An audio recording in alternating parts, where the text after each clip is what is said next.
it seems to me that there are at least 3 things that you believe that not everyone else in the world believes. Is that true? I'd like to be informed about those. Okay, so I thought we'd start by going through those 3 things and getting your take on them. So you passionately believe that happiness is a choice. 100%. Not everyone shares that perspective. Yeah. Absolute happiness is not anyone's choice. Suffering is part of life by definition. But choosing to be happier is 100% within your grasp. Everyone absolutely has the ability to learn a skill or to reframe a thought or to surround themselves by what they need to find a little bit of a happier life. That's absolutely no doubt. And so if you can change yourself from, say, -1 to -0.5 or from -1 to +0.5, then that by definition means you have a choice. And so that choice is not absolute, but it's definitely there when it comes to your relative state of happiness. The idea of absolute happiness versus becoming happier, I find really interesting. So let's go to an extreme scenario. I think you've touched on it already, this idea that, let's say someone is living in incredible struggle and there are lots of things going on in their life outside of their control. Mm-hmm. The natural belief that many people take from that is, if those external circumstances changed, I would be happier. Correct. How does that sit alongside your perspective that happiness is a choice? So that's not always, that belief is not true because, many people who don't have those circumstances are still unhappy. And many people who have those circumstances are happy. So you see, the idea is there is no inherent value of happiness in anything. The joke I always make is that, rain doesn't make you happy or unhappy. Honestly, rain depends on what you want from life. If it's your ex's wedding, you'd like rain. Rain is a good idea, right? And so basically, the externalization of my happiness is because of what the world is giving me, in an interesting way, is a 6-year-old behavior.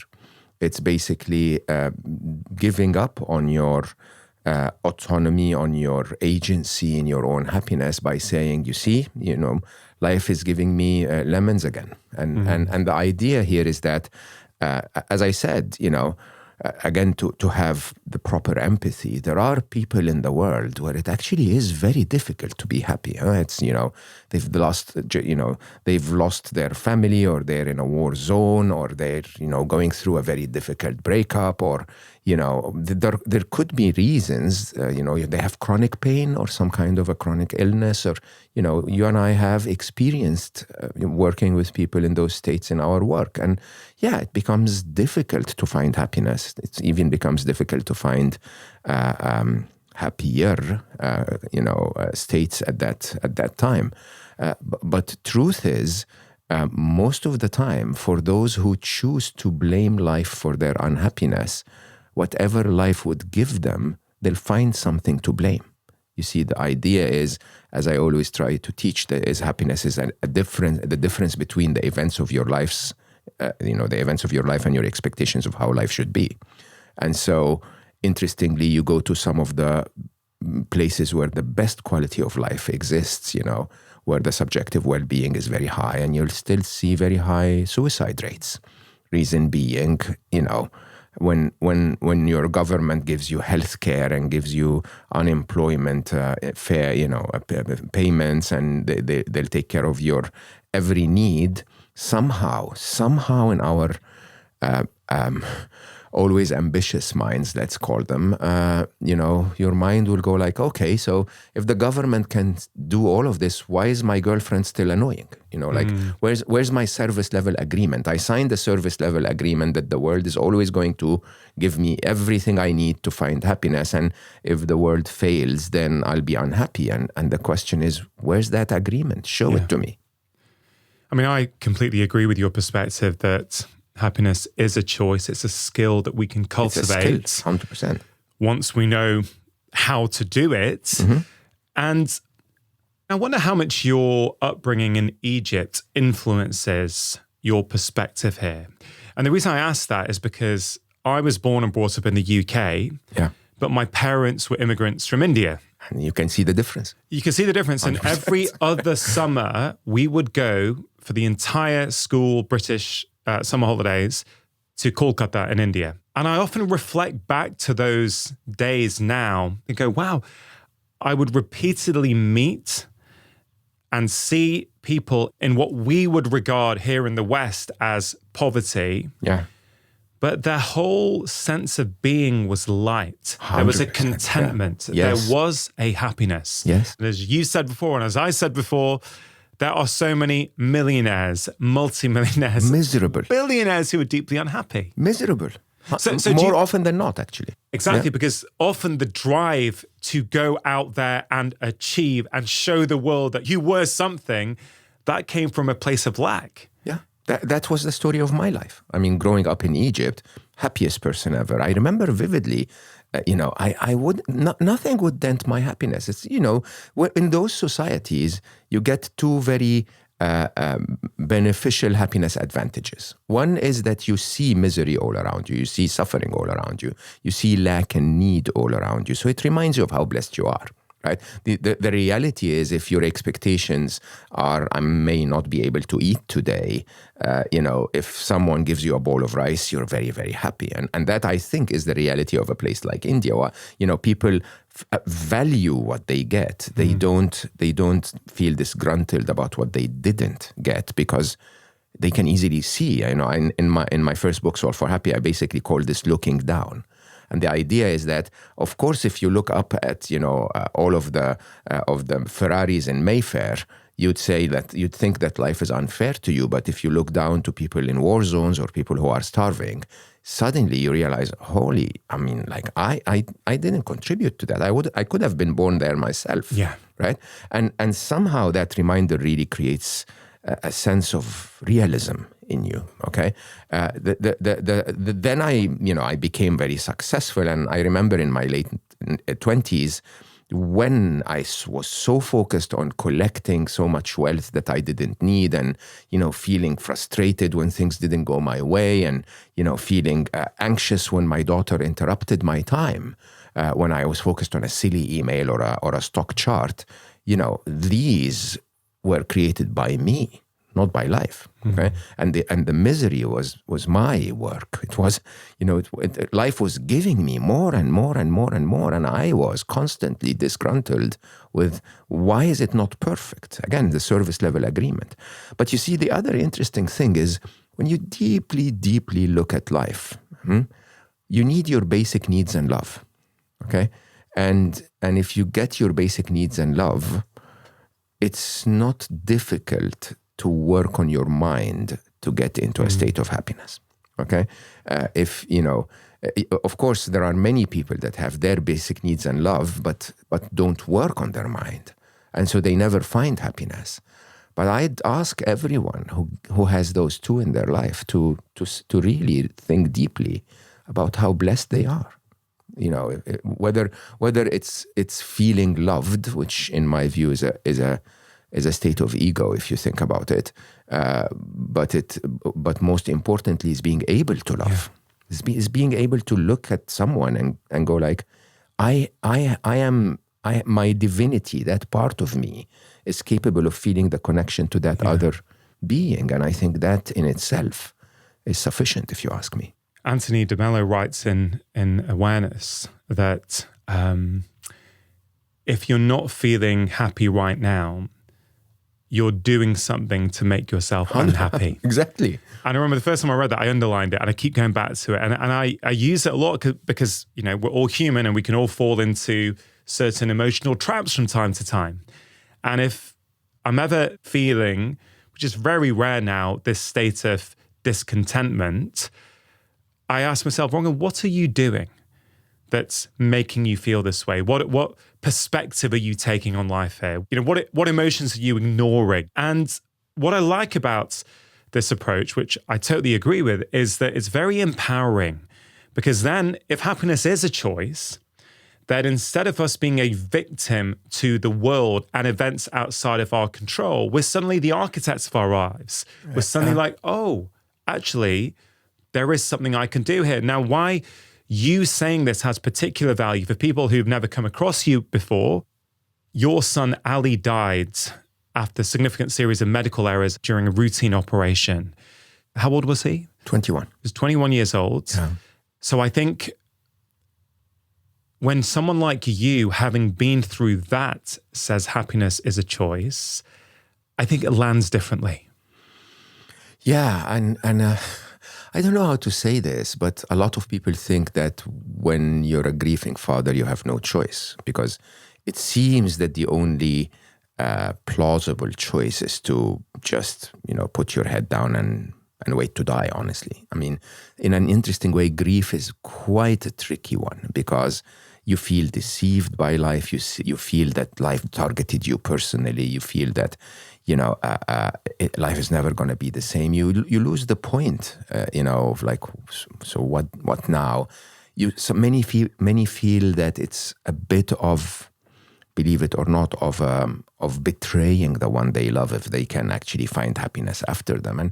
And there are so many complexities that happen to us in grief. Interestingly, though, we don't have one choice. I could have, hit my head against the wall in misery until the day I am on my deathbed. Or I could choose to be a little happier every day. Either way, Ali wouldn't come back. You see, this is what most people don't recognize, is that all of the misery in the world has no impact, zero impact whatsoever on the external world. Right? And it really is quite interesting, because when you were talking, about happiness being our own, unhappiness being our own doing, if you want, I tend to say that the majority of unhappiness happens in your brain. Okay, that all of the other joyful emotions can happen all over you. They can happen in your body. They can happen in your heart. They can happen in your spirit. They can happen in your brain. But for you to feel unhappy, think about it. Ali left us now more than 10 years ago. The pain of the moment when he was on his operating table leaving us is probably the biggest pain I ever felt. The moment after they told us that he left was the lowest moment of my life. But think about this, Rangan. Those moments happened in the past. Okay, when I walked into in here and hugged you, an old friend, and we haven't met for a while, and we caught up, I didn't think of those moments. And so, interestingly, they didn't exist. So you see, the problem with us humans is that we grant unhappiness the right to exist within our minds. We fuel those thoughts, and then we let them torture us. And they wouldn't bring Ali back. Do you understand that? Okay.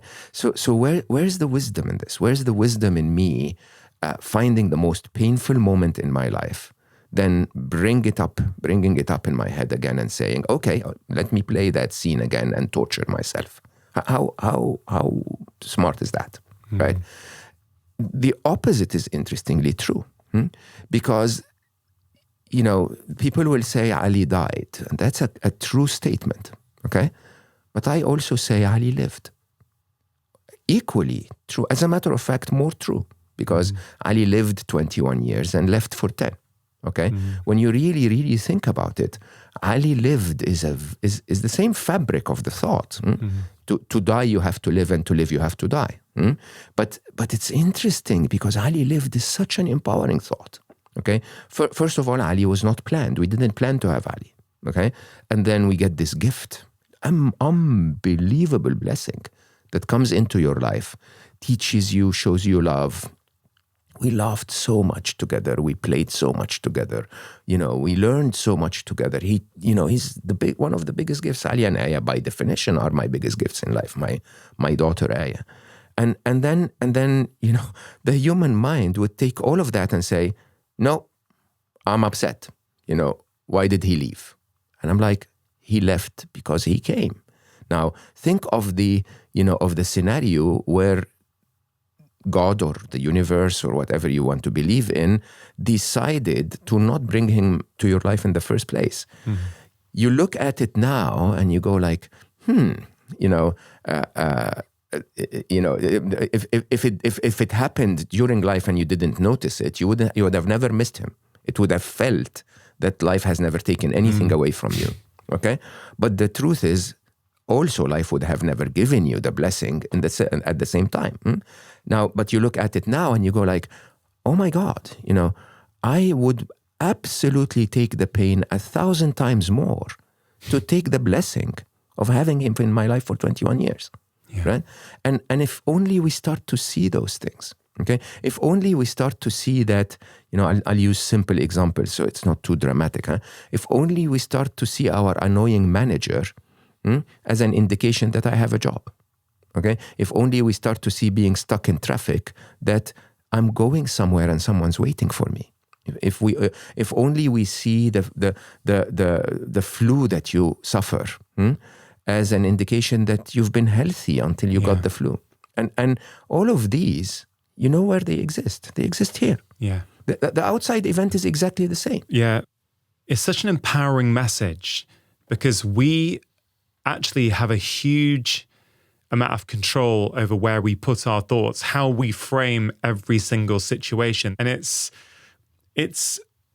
I would say one of the most important and one of the most beneficial skills in life is to understand at a deep level that you could definitely say most situations are at their core neutral. It's the perspective we take on that situation that really determines its impact on us.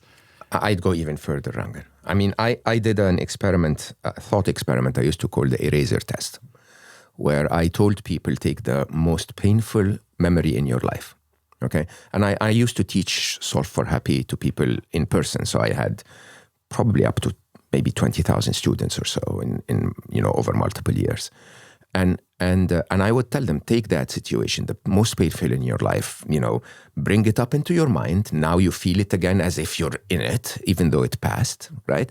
Feel the pain, torture yourself, make yourself feel miserable. And of course, the minute I said that, everyone was like, yeah, celebration. Let me torture myself. And someone would think about that bully in school. The other would think about that boyfriend that cheated or whatever. Okay?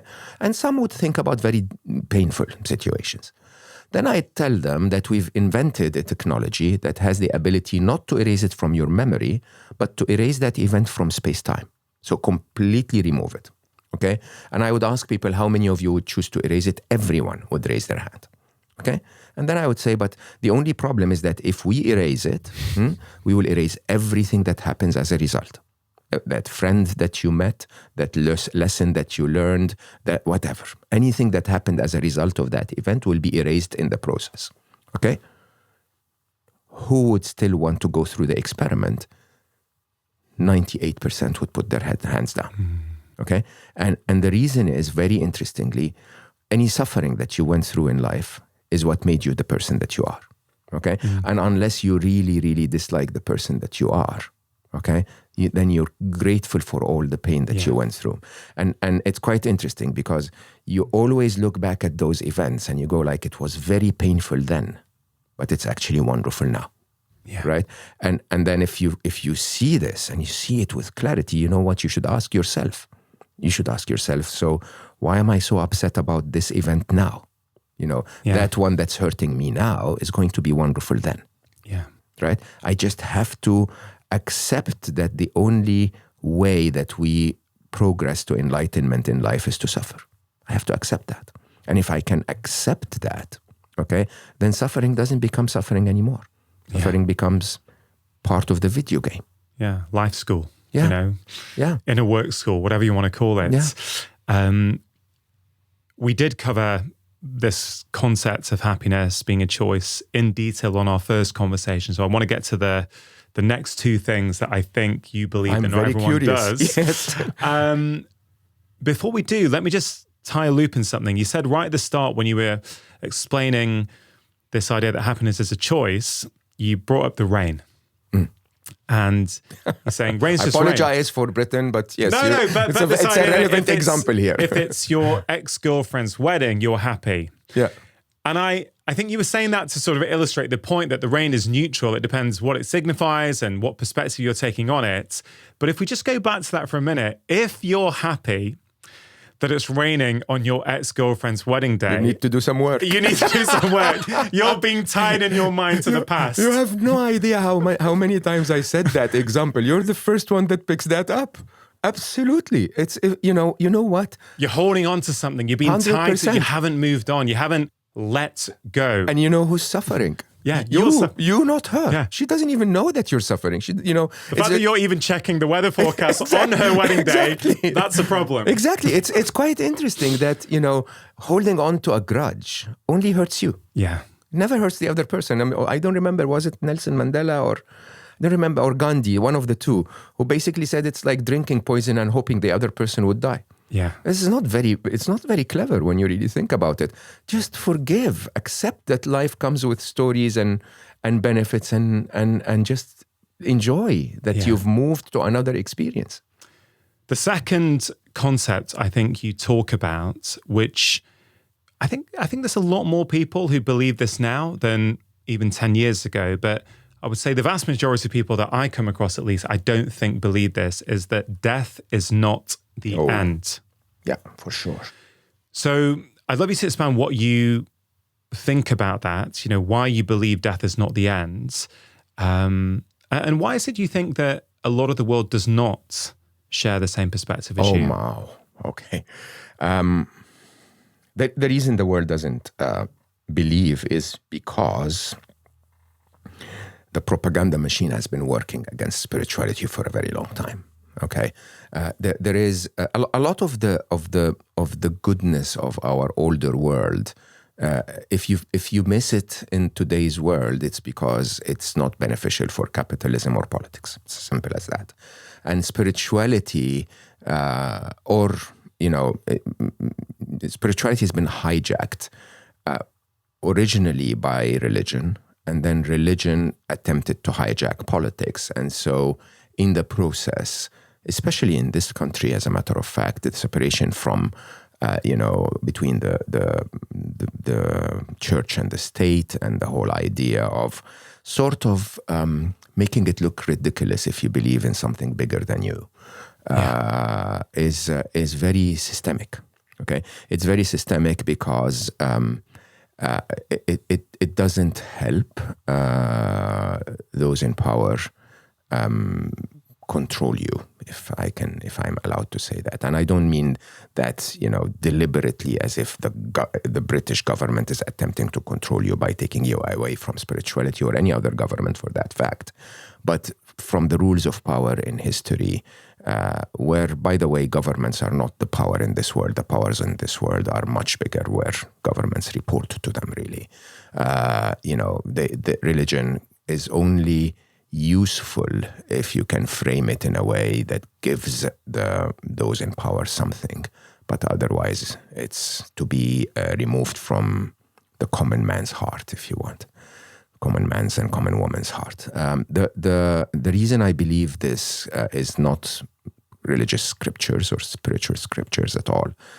I'm a very boring mathematician, a physicist, and I look at the world from that perspective. And if you understand, I'll try to simplify, but if you look at, if you take the simplest thing, like an object-subject relationship, for example, basically, if you are inside this studio, you cannot describe the building from outside. To be able to describe the building from outside, you have to exist outside the studio to be able to witness it. That's an object-subject relationship.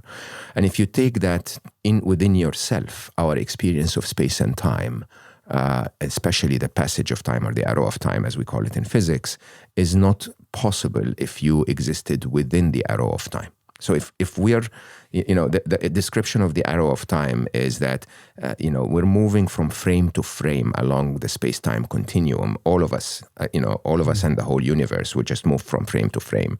It's actually not the time that is moving. We are moving through time, right?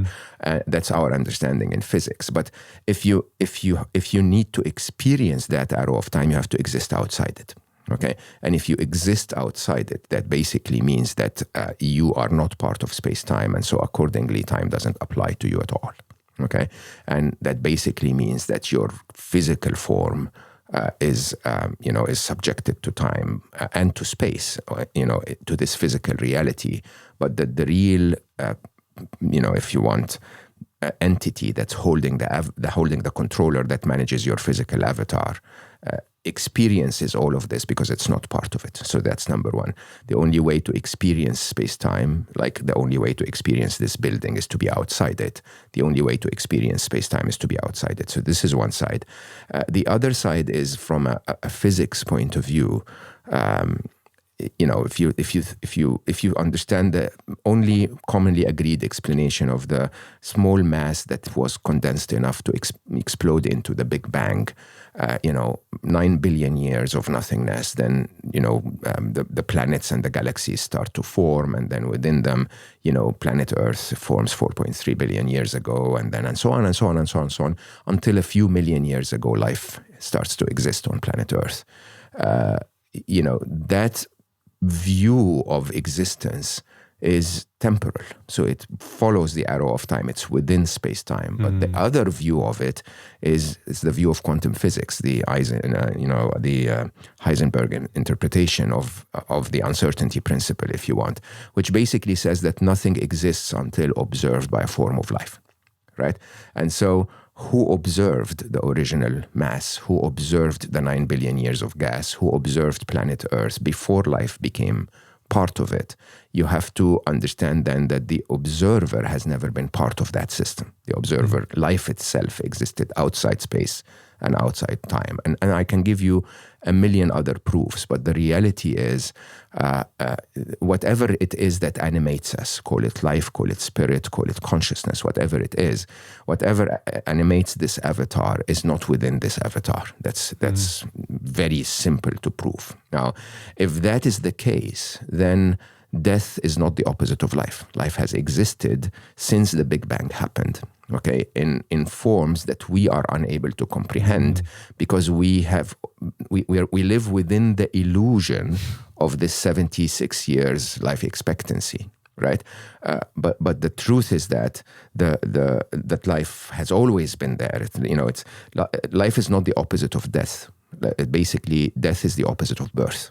Right, you come to this form, this physical form, through a portal called birth, and you leave it through a portal called death, and then life exists during, before, and after. Okay, life's always been there.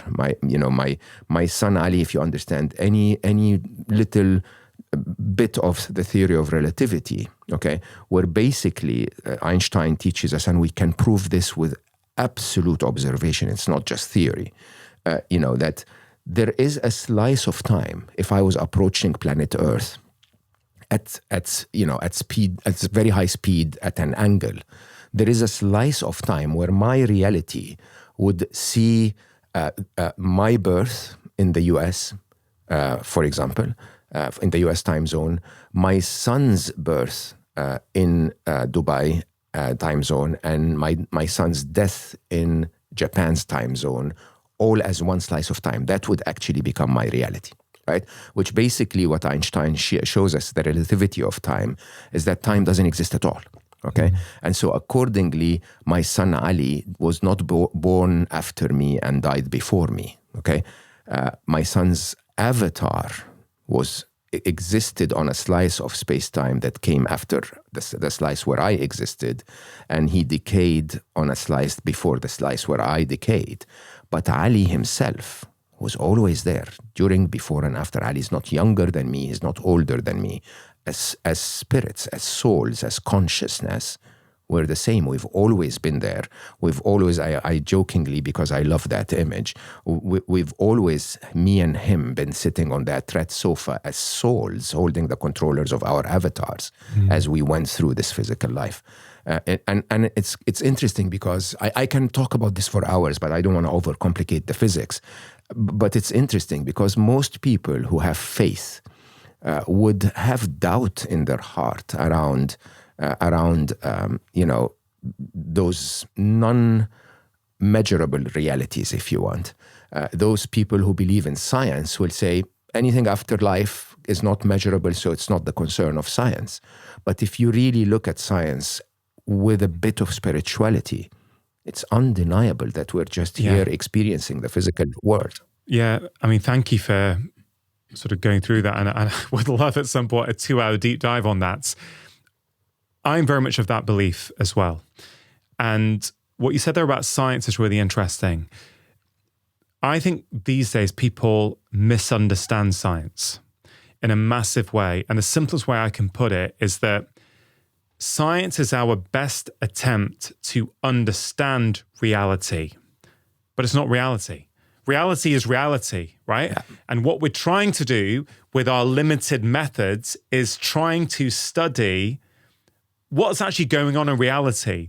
But we think science is reality. So people, especially in my profession and in the healthcare world, get obsessed.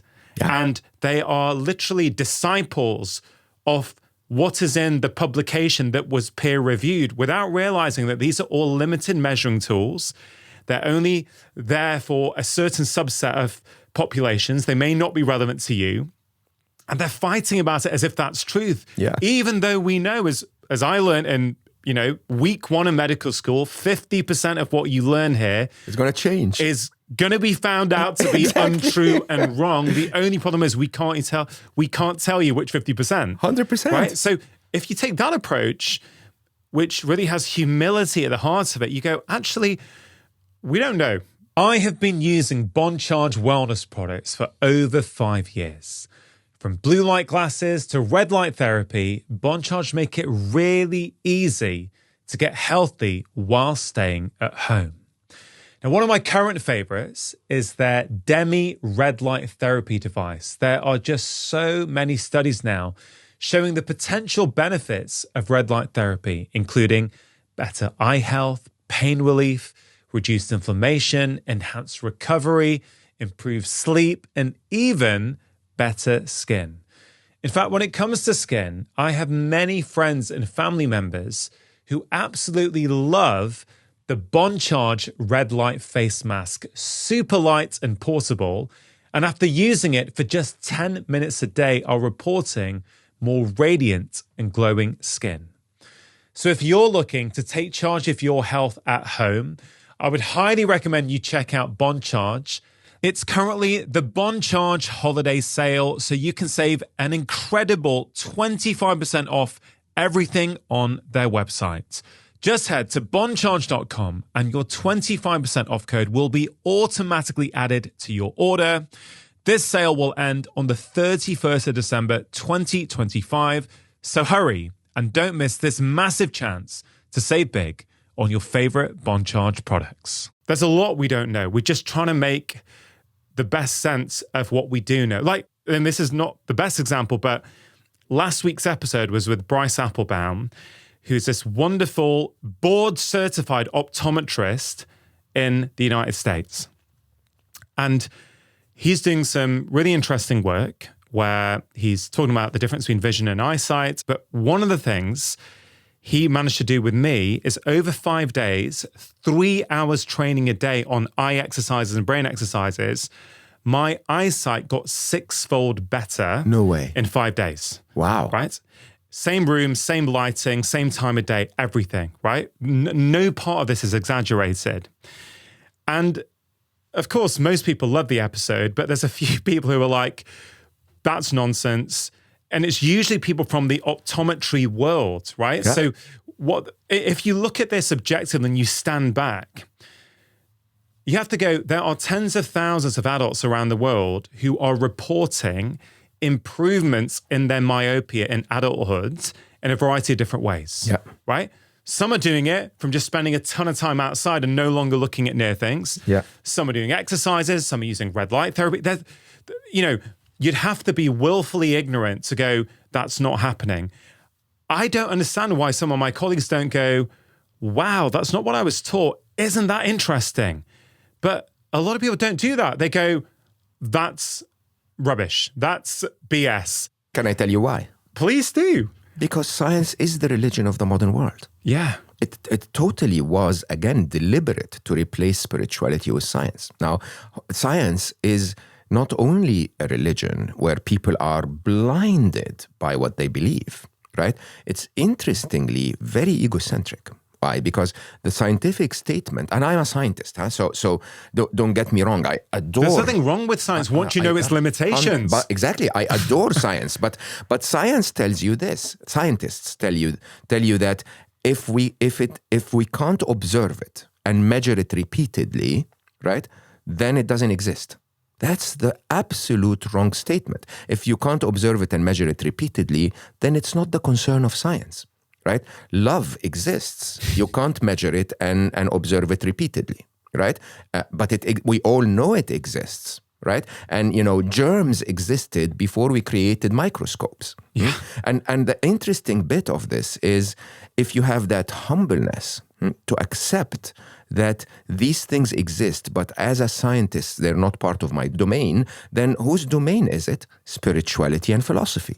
Okay. Yeah. And spirituality and philosophy come in and say, I can't measure it, but I feel it and I understand it. And I want to give you 14 explanations.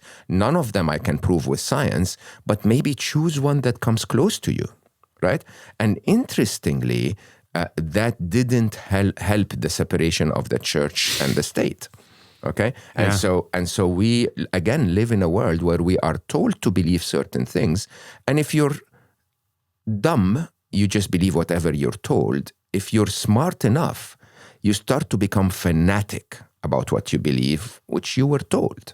Mm-hmm. But if you're really smart, you start to question everything. Yeah. Anything that you and I will say in this episode, I invite everyone to question it. 100%. We may be wrong.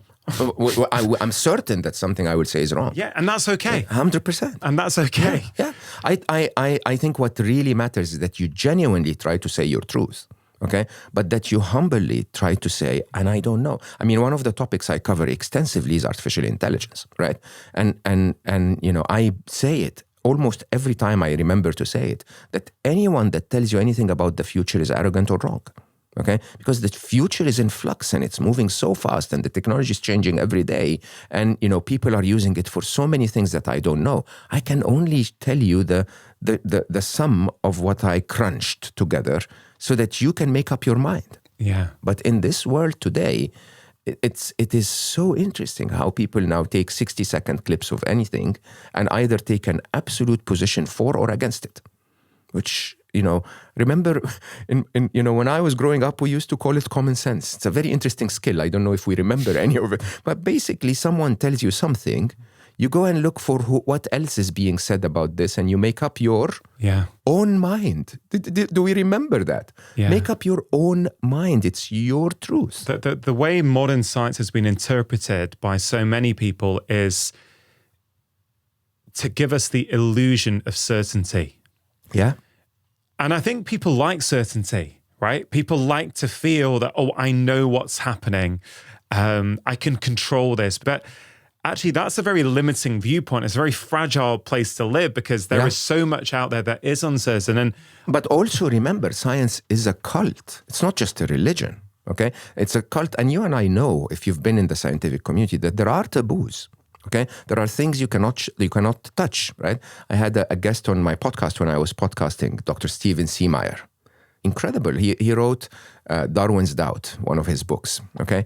And he basically took Darwin's research, which had a disclaimer at the end that said, here are some of the things that I don't know enough about, and you guys need to research after me.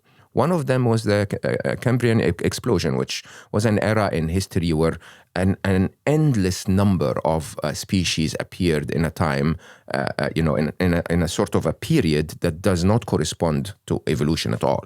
And he said, someone needs to study that. So Stephen studies that, and he has an incredible, debate around the possibilities of how that happened and so on and so forth. Completely gets banned from science because that's taboo. Don't discuss. You don't discuss Darwin. Darwin is like God, right? But if we don't discuss Darwin, how do we find out if part of what he's saying, not all of what he's saying, I actually believe evolution is a method of design, right? But if you don't question that, how do you find out the 50% that you're wrong about? Yeah, whenever you can't question something, you've got an inherent problem. 100%. You've got an arrogance within you that actually says that I know this to be true. There is no possible way that this can't be true. Yeah, and the only time when that happens, Rangan, is when there is someone in power that's telling you not to question it.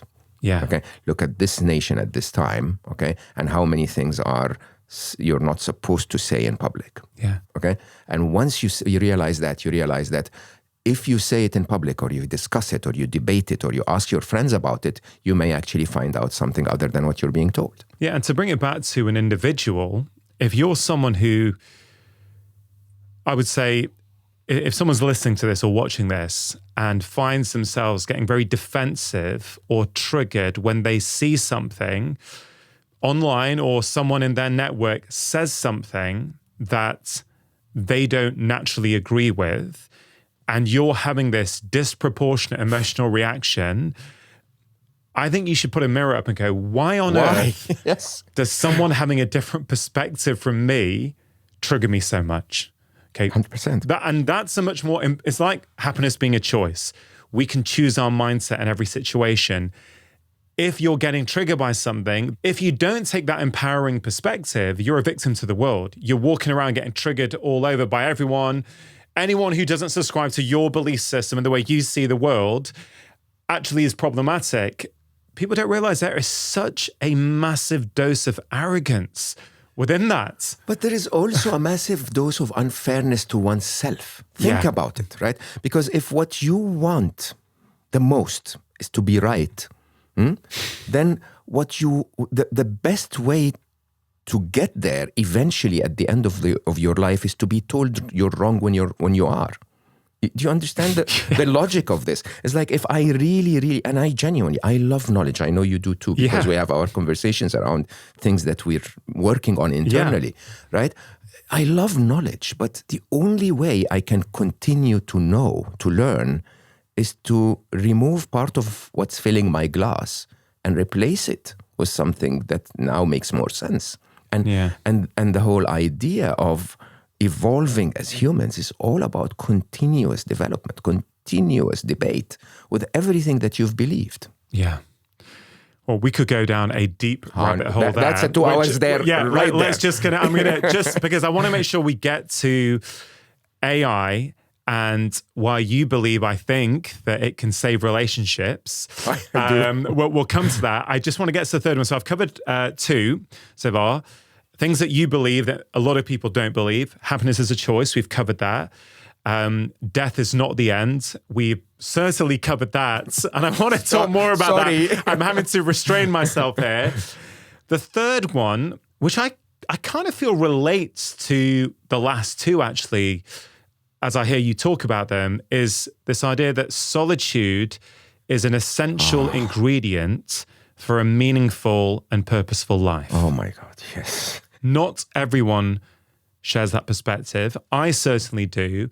But why are you so certain, given what we just said, that solitude is an essential ingredient? Every sage, every prophet, if you believe in prophets, every saint, every monk, everyone that wanted to understand the non-physical went on 40-day retreats. It's shocking when you think about it. Moses walks up the mountain, or, Muhammad stays in the cave, or Buddha sits under the tree, and you get countless stories of that, perhaps other than Jesus, who might not have needed it. But, the idea is that if you believe that there is a point in your life where, eating less or fasting is healthy for the body, consuming less and engaging less is very healthy for the mind. It's just as simple as that. It's the idea that constant stimulation that comes into our minds, the constant demand to analyze, to solve, to engage, does not allow you to reflect, does not allow the dust to settle. So one thing I do almost twice a week now is I would extend my intermittent fast for a long time. Stop eating at 4 p.m. and then not eat again until maybe 5 p.m. the next day or something like that. And you have no idea how much relief my body gets out of that. And it's quite interesting. If you think about, some people will say it's healthy or not healthy. I do it not for the autophagy of it, as they say. I do it because it actually really gives my digestive system a break, right? And so the interesting side of it is your mind, when you give it a break of silence, gets to settle all of the stuff that has been suspended in constant analysis. Okay. And silence, I do 40 days. I unfortunately this year failed because of the projects I'm working on. But generally you do a 40-day silence retreat. I do 40 days a year, yeah. And are you going somewhere for this, or so, are you just... So the interesting thing is I always acknowledge to myself what I'm very bad at. So I don't go to a monastery, because if a monk wakes me up at 4 a.m. in the morning to meditate, my day and his day are going to be horrible. Okay, so that's not good behavior. I'll be very honest about that. But what I do is I go somewhere in nature where I stop using words. I can write. I can listen to music that doesn't have lyrics in it. And I allow myself every other day a 10-minute check on my phone just in case there is an emergency. But I don't respond. I just look at the messages quickly because unfortunately I'm not a monk. I'm half monk only. So and so when you really do that, you get a lot of walks in nature. I allow myself, again, which is not the typical Vipassana, I allow myself paper and pen, and I write my thoughts and so on. And it is breathtaking. The first few days are very unfamiliar. You're in constant FOMO. You're constantly reaching out to your phone. You're wondering what to do after 7 p.m. if there is no YouTube or whatever you're used to in the evenings.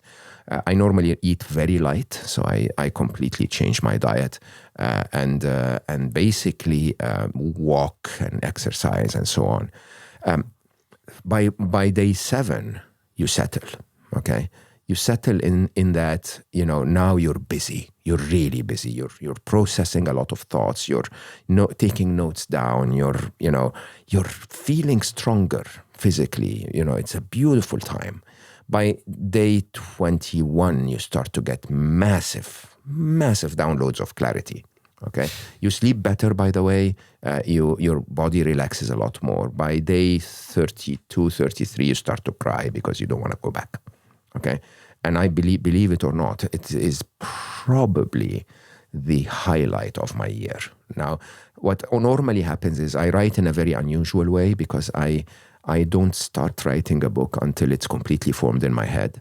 And so normally by day 17, I can sit down and write 4.5, 5 chapters in the next 2 weeks, right? Things like that are not the property of analysis. They're not the property of deep, work or whatever. They are the property of a brain that has a massive amount of noise in it. Then you let it settle, which is all of us. All of us have a mind that's completely confused, and then you let it settle. And then suddenly you see with clarity, like a tranquil lake, you can easily see everything that you need to see. It's heaven.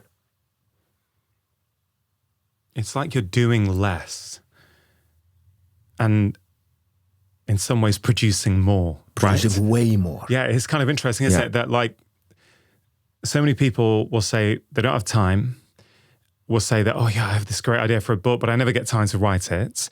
And because the way a lot of us think these days is we think we have to add more things in. But I need to do something else. I need to watch a new video. I need to download that course and learn more productivity techniques or whatever it might be. But actually what you're saying is it's actually way simpler than that. Actually, if you can, now, of course, some people will say that they can't do 40 days. Yeah, 100%, yeah. But just that concept that actually if you can have some more silence in your life, it is amazing what will come up from within you that you have buried. I mean, this is absolutely not the same thing. Every summer, I go off social media for about 4 to 6 weeks. And I also take time away from this podcast, which consumes a lot of my time and my wife's time week to week. And I go and see the world with my wife and kids for a few weeks. Okay. Beautiful.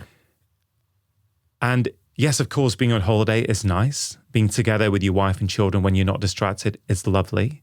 And I'm very fortunate to be able to do that. And being off social media, I frankly just hardly go online in that time.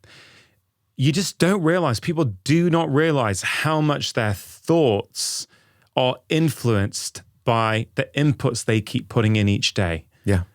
I realize every summer I start to tune in with myself again. Yeah. I go, oh wow, this is what I think. And you're less confused by the world around you, by the thoughts of others. You have more conviction in who you are and what you're doing because you've allowed yourself to spend time with yourself. And I also, the days before I go back on, I don't want to go on. I know. I know. And of course, I don't want a pity party. No one makes me go on, right? I choose to go on and I choose to share hopefully helpful information on my channels, right? So I'm not asking for pity. It's just an interesting, like, you found your version of something that works for you in your life.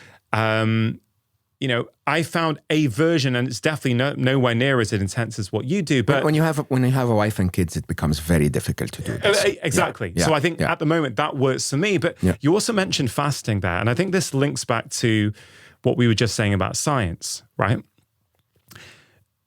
A lot of people ask, is fasting good or bad, right? Which I would say is the wrong question because it depends for who and in what context. Yeah, exactly. Now, a lot of people are also looking to science to tell them if they should be fasting. Correct. But here's the problem with that, right? I'm not saying don't do that. I'm not saying, I'm very familiar with the scientific literature on fasting, but that's only looking at fasting through one lens. What is it doing to your autophagy? What is it doing to your insulin? What is it doing to your lean muscle mass? That's a fraction of the potential benefits that fasting can give you. Yeah. What about the mental benefits? What about the psychological benefits? What about you start to get in touch with yourself and your cravings and realize, wait a minute, half the time that I think I'm hungry, I ain't hungry, right? But because we're not measuring that, fasting becomes this really divisive topic online where it's like, no, you shouldn't be promoting fasting. The world seems to have gone mad. It's like, listen, an individual is more than capable, if they tune into themselves, of deciding, is fasting good for me? Do you know what I mean? And when is it good for me? When? So you see, the challenge we have is we've come to a world where someone has to tell us what to do. Yeah. Why don't you just tune into your body and say, I've been eating a little too much. I think I'll skip dinner. Don't call it fasting. Just say, I'm going to skip, right? And if you skip dinner, by definition, you've done 12 hours. It's as simple as that, maybe even more. Huh?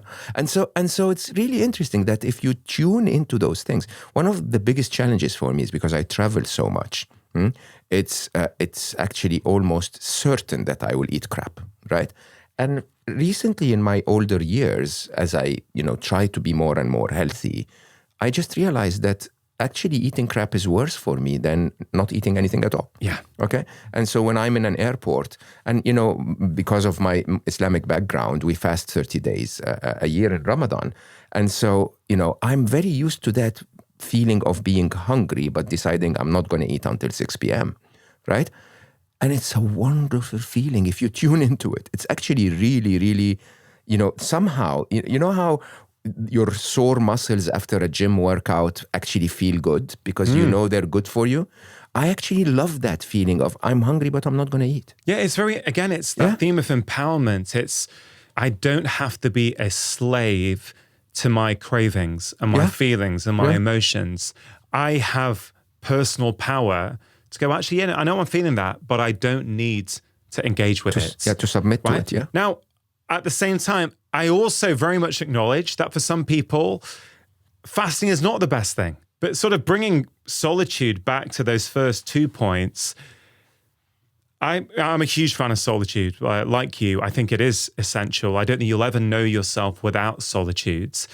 And if we think about that first theme, happiness is a choice, well, I would argue that it's in solitude where you'll realize oh, I keep making disempowering decisions. I keep making myself a victim to what this person said or that person said. It's in solitude where you'll realize, oh, I can actually change that. And then even the second point of death not being the end. Oh. In solitude, you may find that you tune into... You bring the best questions. Yeah, absolutely. Do you know what I mean? So one of my favorite... Let me keep the audience waiting for this for a second. If people don't want to do 40 days, what I really normally recommend is a mini silent retreat every other Sunday.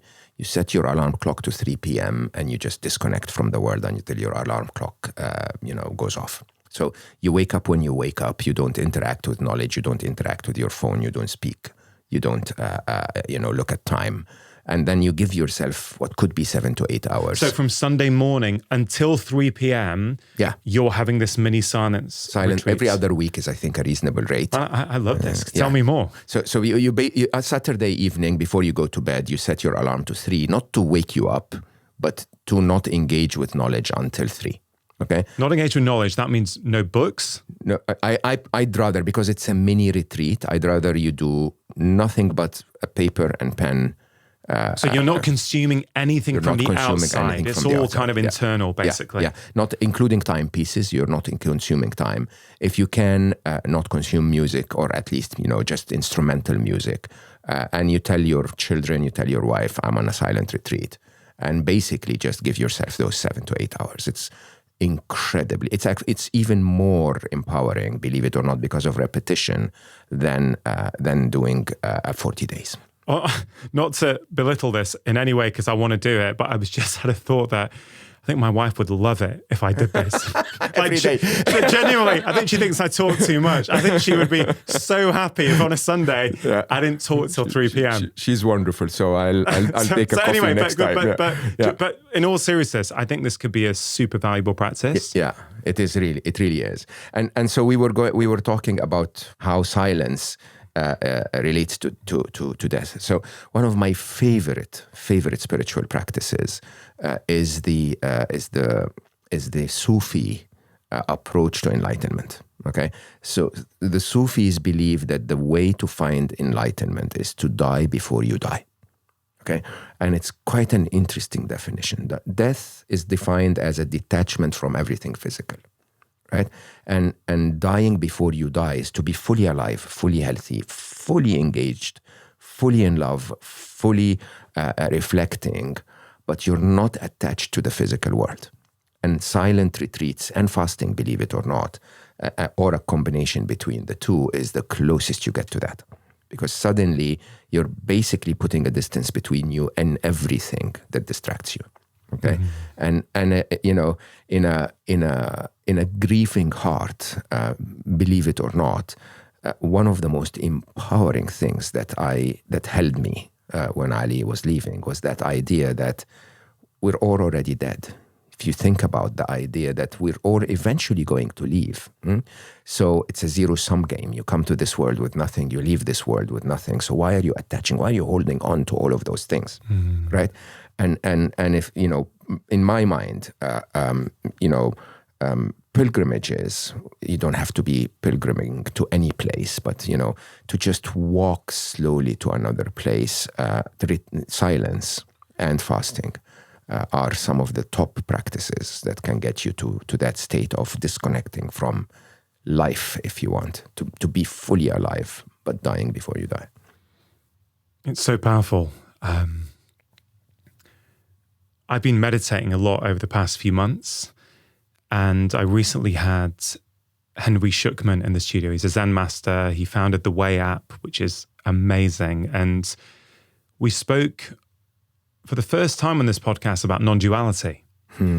And he shared this experience where I think he was 19. He was backpacking around South America, and he was just looking at a sunset over the ocean. And suddenly everything changed, where he realized that he wasn't separate from anything. He realized that the end of the boundaries of his body almost weren't there. He was part of everything. Yeah. And I know in our first conversation, you very evocatively described how Ali, I think he said, didn't he, before he wanted, or you said he's now Everywhere and part of everyone. Everywhere and part of everyone. Yeah. But if you take this more non-dual perspective on life, so are all of us. That's it. I think we can end this podcast and every other podcast here. This is it. Okay. The illusion of this physical world is incredibly powerful. Okay. So if you want to experience that, go to a movie theater, right? You sit in the movie theater, there is this annoying guy next to you with popcorn. There are those people that are talking. There is the red exit sign. You know, the carpet is not really clean. And then they switch off the light and they play the movie. And you completely get absorbed into that reality. Okay, you completely forget everything else, right? You're like in the movie. Time passes differently. You don't feel the passage of time. You end, 2 hours, and you go like, "Wow, that was amazing," right? And that truly is what life is, right? You get sucked into that physical experience, this avatar, and you believe that this is everything. You believe that this is your entire existence. Okay, when in reality, without the avatar, your existence is so much more expansive. Yeah. Okay. And if you really understand the passage of time, this 76 years is a blip. Yeah. Okay. It really is insignificant. Remember, we are an insignificant drop on an insignificant planet in an insignificant galaxy in a massively endless universe. Okay. Even the known universe, not even the parts that we don't know, is endless. Okay. And you're living on it for 76 years. And yet you tell yourself that this is it. I can guarantee you this is not it. This is just literally, you want to picture it. This is you going home in an afternoon, waiting for dinner and deciding to play one level of a video game on a console. Yeah. Okay. You have a full life. And this is just one game on a console. Yeah. Bringing it back to why solitude is so powerful, what Henry said to me is that you don't meditate in order to get those experiences. But the more you meditate, the more likely it is that those experiences are going to be felt, or some version of that, which sort of speaks to solitude. The more time you spend by yourself, we're not talking about loneliness here, we're talking about intentional solitude. The more you start to tune into things, the more you start to feel things, the more you actually start to realize that actually there are multiple perspectives one can take on the things that you see online, the way you perceive your life, everything. But you kind of need the time away because when you're constantly consuming and sucking in knowledge from everyone around you, it's very hard to get that. Yeah.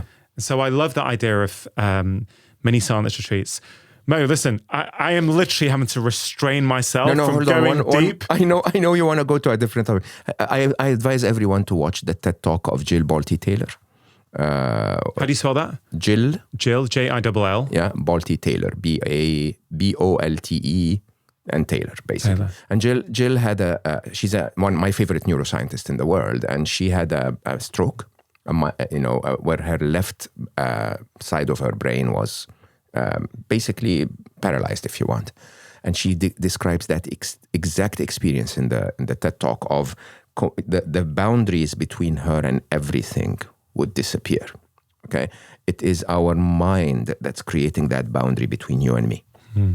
To navigate the physical universe, you need to believe in individualism, in that I am an entity and that table is not me.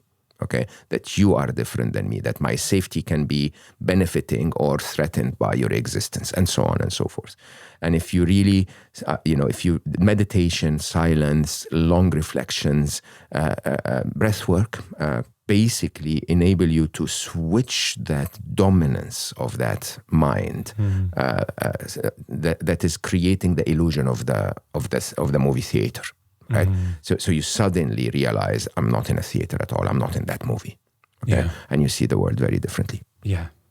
Okay, we're going to put a pin in those things because I know you're here to talk about AI and you're here to talk about, I don't even know how to describe Emma. I mean, who is Emma? Of everything I've done, I've never in my life felt closer to actually fixing something in the world. Emma, I think, is going to fix something. And remember, I worked at Google for a very long time. I got Google to 4 billion people in the world and started the internet and e-commerce as a result. So I had impact, never anything like Emma. Emma is my attempt to fix two of the biggest problems. One is love and relationships, right? In a way that actually genuinely wants love to survive and thrive, right? Unlike most dating apps in the world today, or most, dating methods in the world today. But more interestingly, it's an attempt to teach AI about what makes us human, which is love. Okay?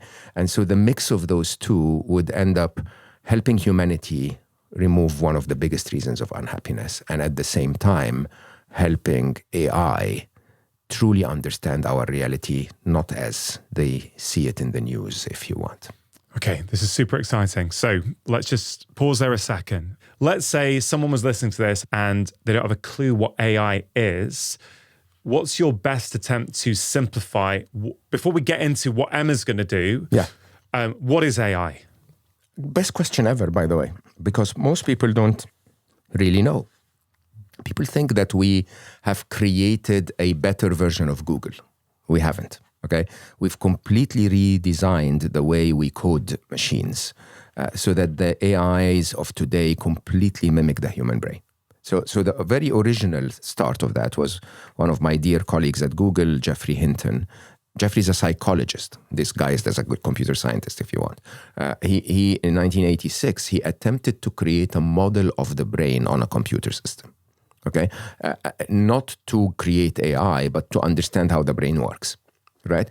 And that model is what we used eventually to create machines that behave like a human brain, right? So the way human brains work is we create neural networks of things, associated with certain behaviors or certain thoughts and so on and so forth. And we strengthen the networks that are useful and we diminish the ones that are not.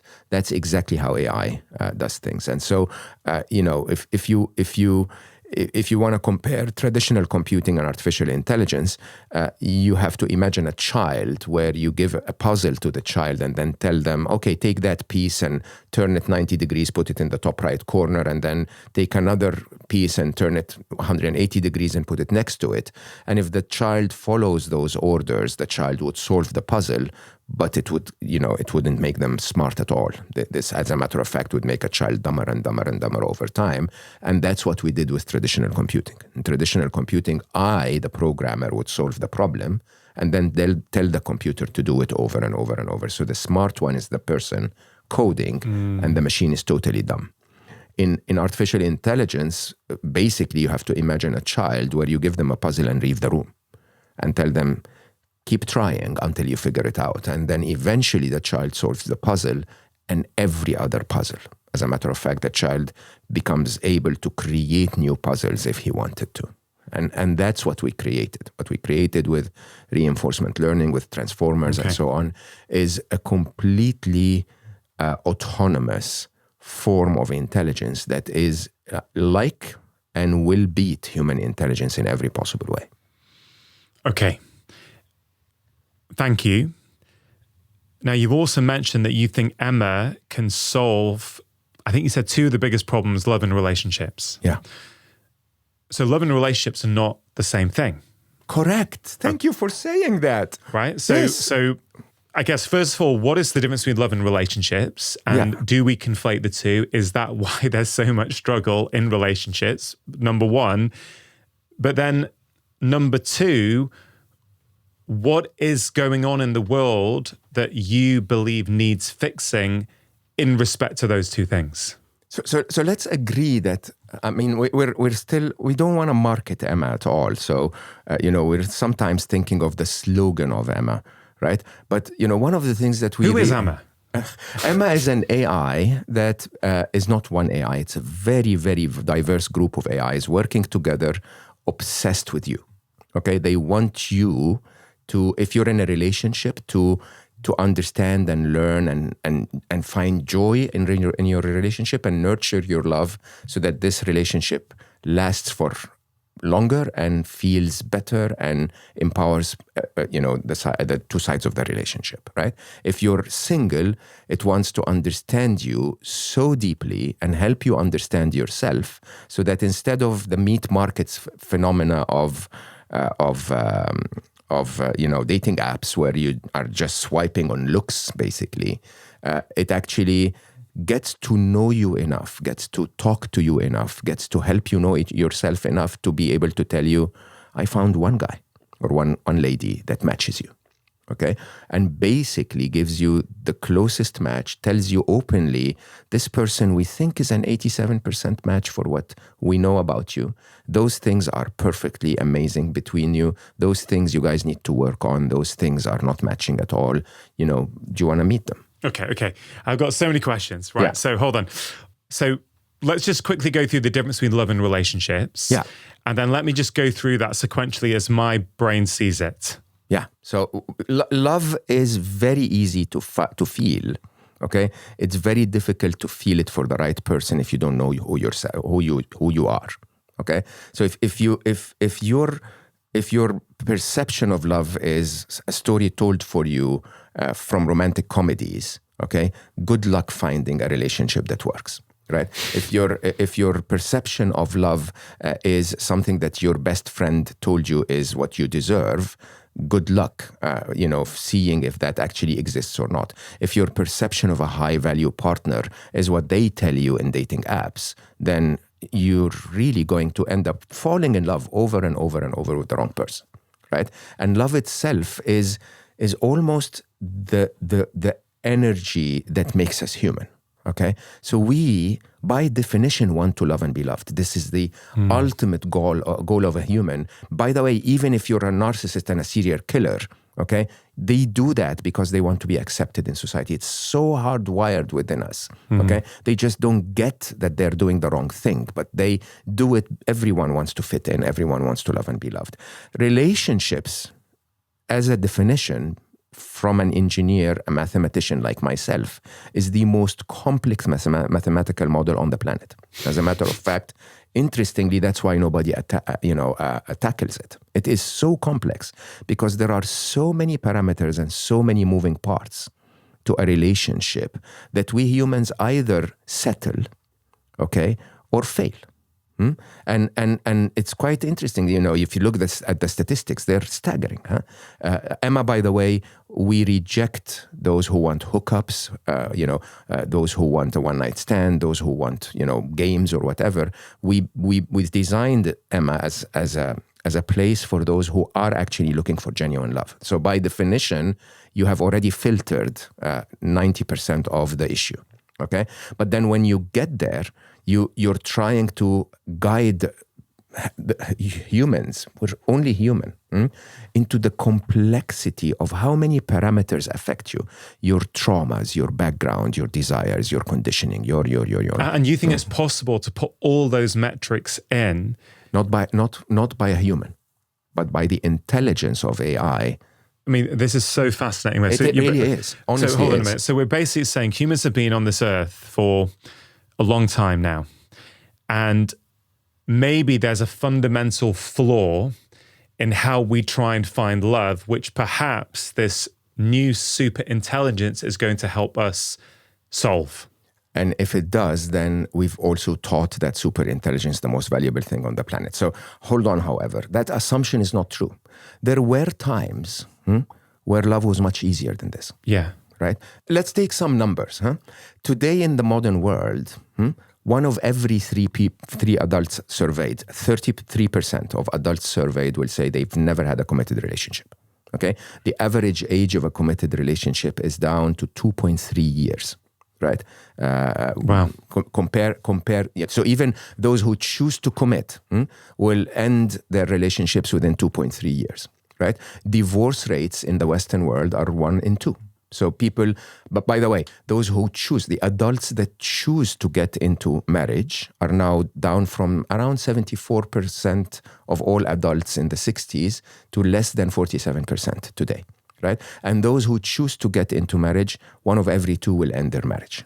Okay, the result of that, if you think about family, for example, is that around 20 to 30%, depending on the country, of women above 40 are childless.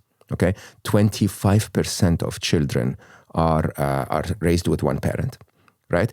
If you take things like infidelity, like cheating, interestingly, in the last 10 years, women are catching up with men. So 40% increase in cheating with women, in committed relationships, 15 to 20%. So one of every 2 people one of every 5 people is actually cheating. Okay.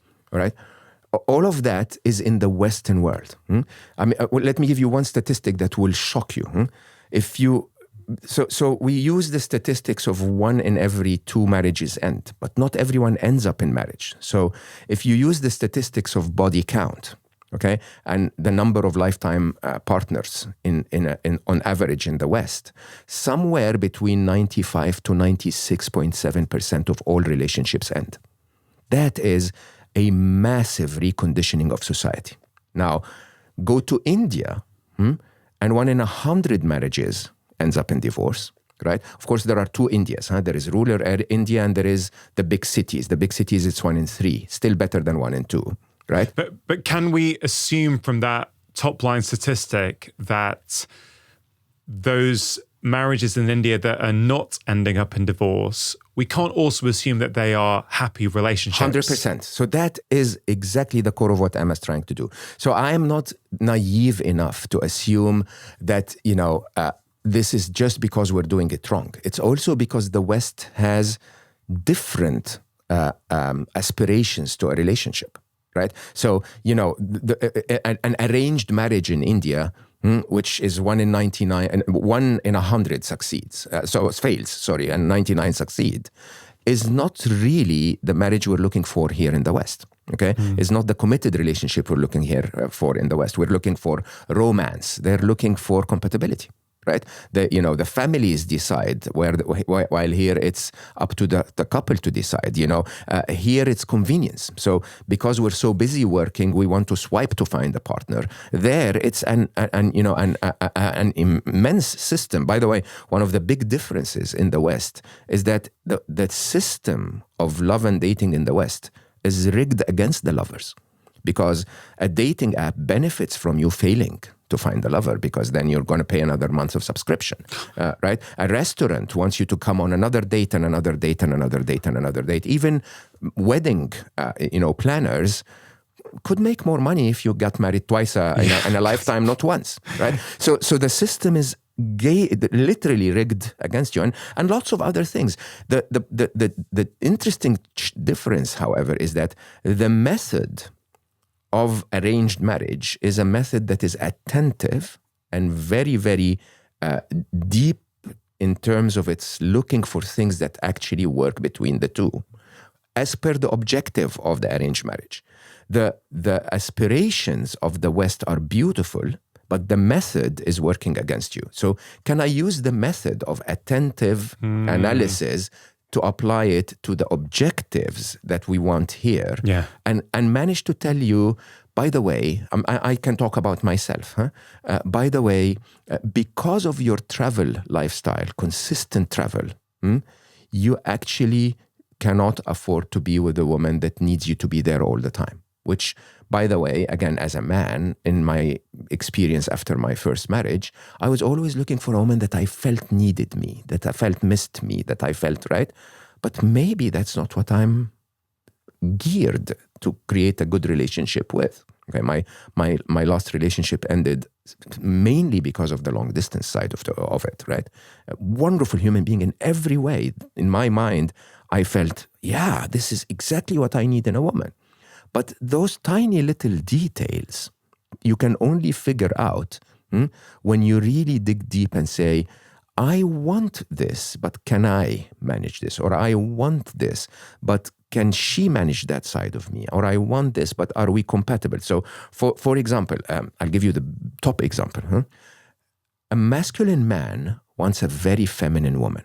Okay? Within Emma, the mathematics will say if a feminine, very feminine woman and a very masculine man have no communication skills, they're probably going to kill each other.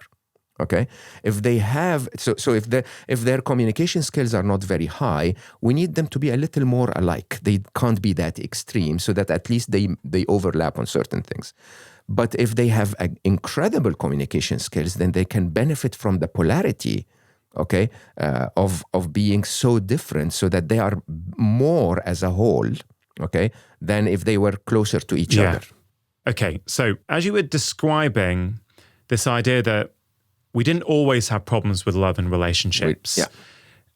Okay, so it strikes me as though we didn't always, we now do, and so we're looking to technology to try and solve something that is a problem of the modern world. And the analogy I could give is Ozempic and the GLP-1 agonists, right, which are blowing up. And, you know, there's people for it, there's people against it. But in essence, we never used to have a problem with obesity for hundreds of thousands of years. Humans have now created these modern civilized worlds with toxic food environments. Correct. So the norm now is to be overweight and obese. And so we're now trying to solve a problem that we've created by the way we've created the world with a pill.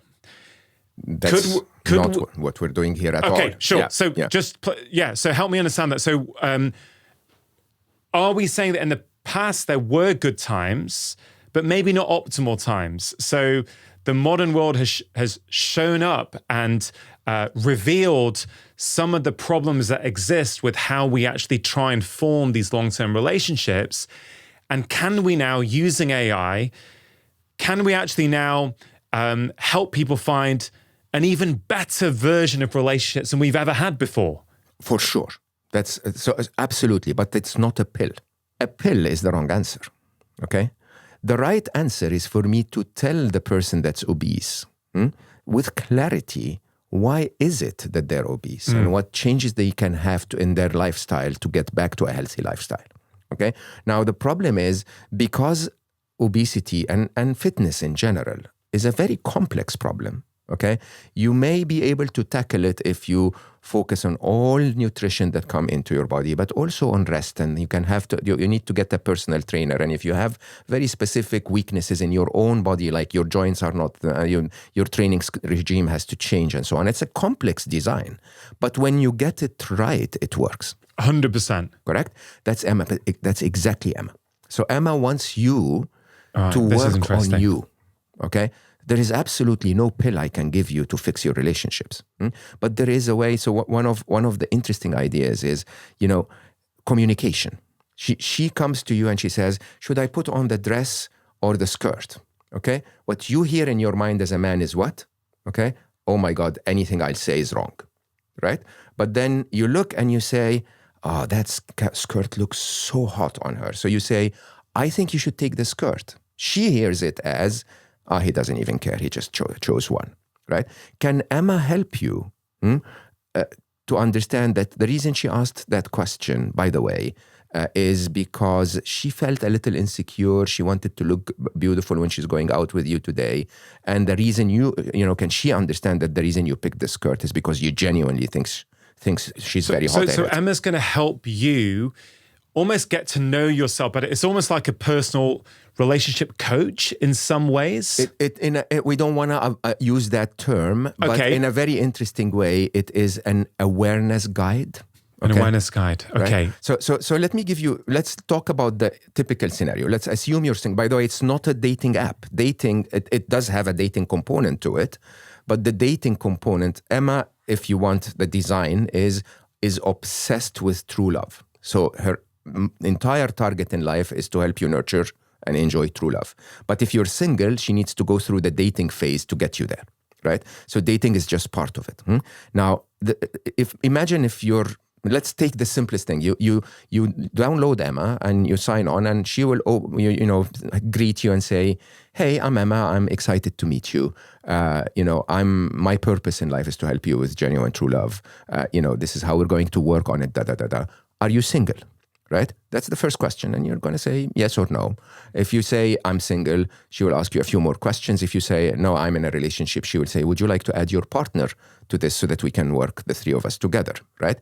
But eventually, after 4 or 5 qualifying questions, your age, what you're interested in, what gender you identify as, and so on, she will say, okay, tell me about your love life, right? That's it. Tell me about your love life. You can say, yeah, I've been single for this long, and I really feel insecure about this, and the conversation will go. So most of our testers, interestingly, we would give them Emma to do 10-minute tasks, and they'd normally chat with her for an hour and a half, right? Because it's so eye-opening when you talk to someone who's not judging you, okay, who's really giving you the ability to reflect on your own self, who's giving you the perspective of the other person, right, in a way that's not threatening at all. This show is sponsored by BetterHelp. Now, all of us need support from time to time, but of course, not everyone in our life is a trained therapist. I have been a medical doctor for over 23 years and have seen time and time again the transformative effects when people are able to talk regularly with a trained therapist about things like our relationships, our mood, and clinical issues like anxiety and depression. With BetterHelp, you can get regular guidance from a credentialed therapist online. One of the most important things about choosing a therapist is making sure you get the right one for you. One of the things I love about BetterHelp is that they do the initial matching work for you. A short questionnaire helps identify your needs and preferences. If you aren't happy with your match, you can switch to a different counselor at any time at no extra cost, and you can also pause your subscription whenever you like. With over 5 million people supported to date all around the world, BetterHelp is now also available in the UK with thousands of counsellors who have expertise in a wide range of specialities. With a 4.9 out of 5 rating based on over 1.7 million client reviews, BetterHelp makes counselling affordable and convenient. My listeners get an incredible 10% off their first month at betterhelp.com/live more. That's betterhelp.com/live more, or click on the link in the description box below or scan the QR code on screen. My family and I have been wearing Vivo barefoot shoes for over 12 years, and there is no way that I would go back to wearing cushioned shoes. The human foot is a masterpiece, but modern footwear has disconnected us from our natural movement. And barefoot shoes are a tool to restore that primal link. Vivo Barefoot strips away the unnecessary. No thick foam, no elevated heels, just thin, flexible protection that lets your feet move in the way that nature intended. When your feet can feel the ground, your body naturally moves better.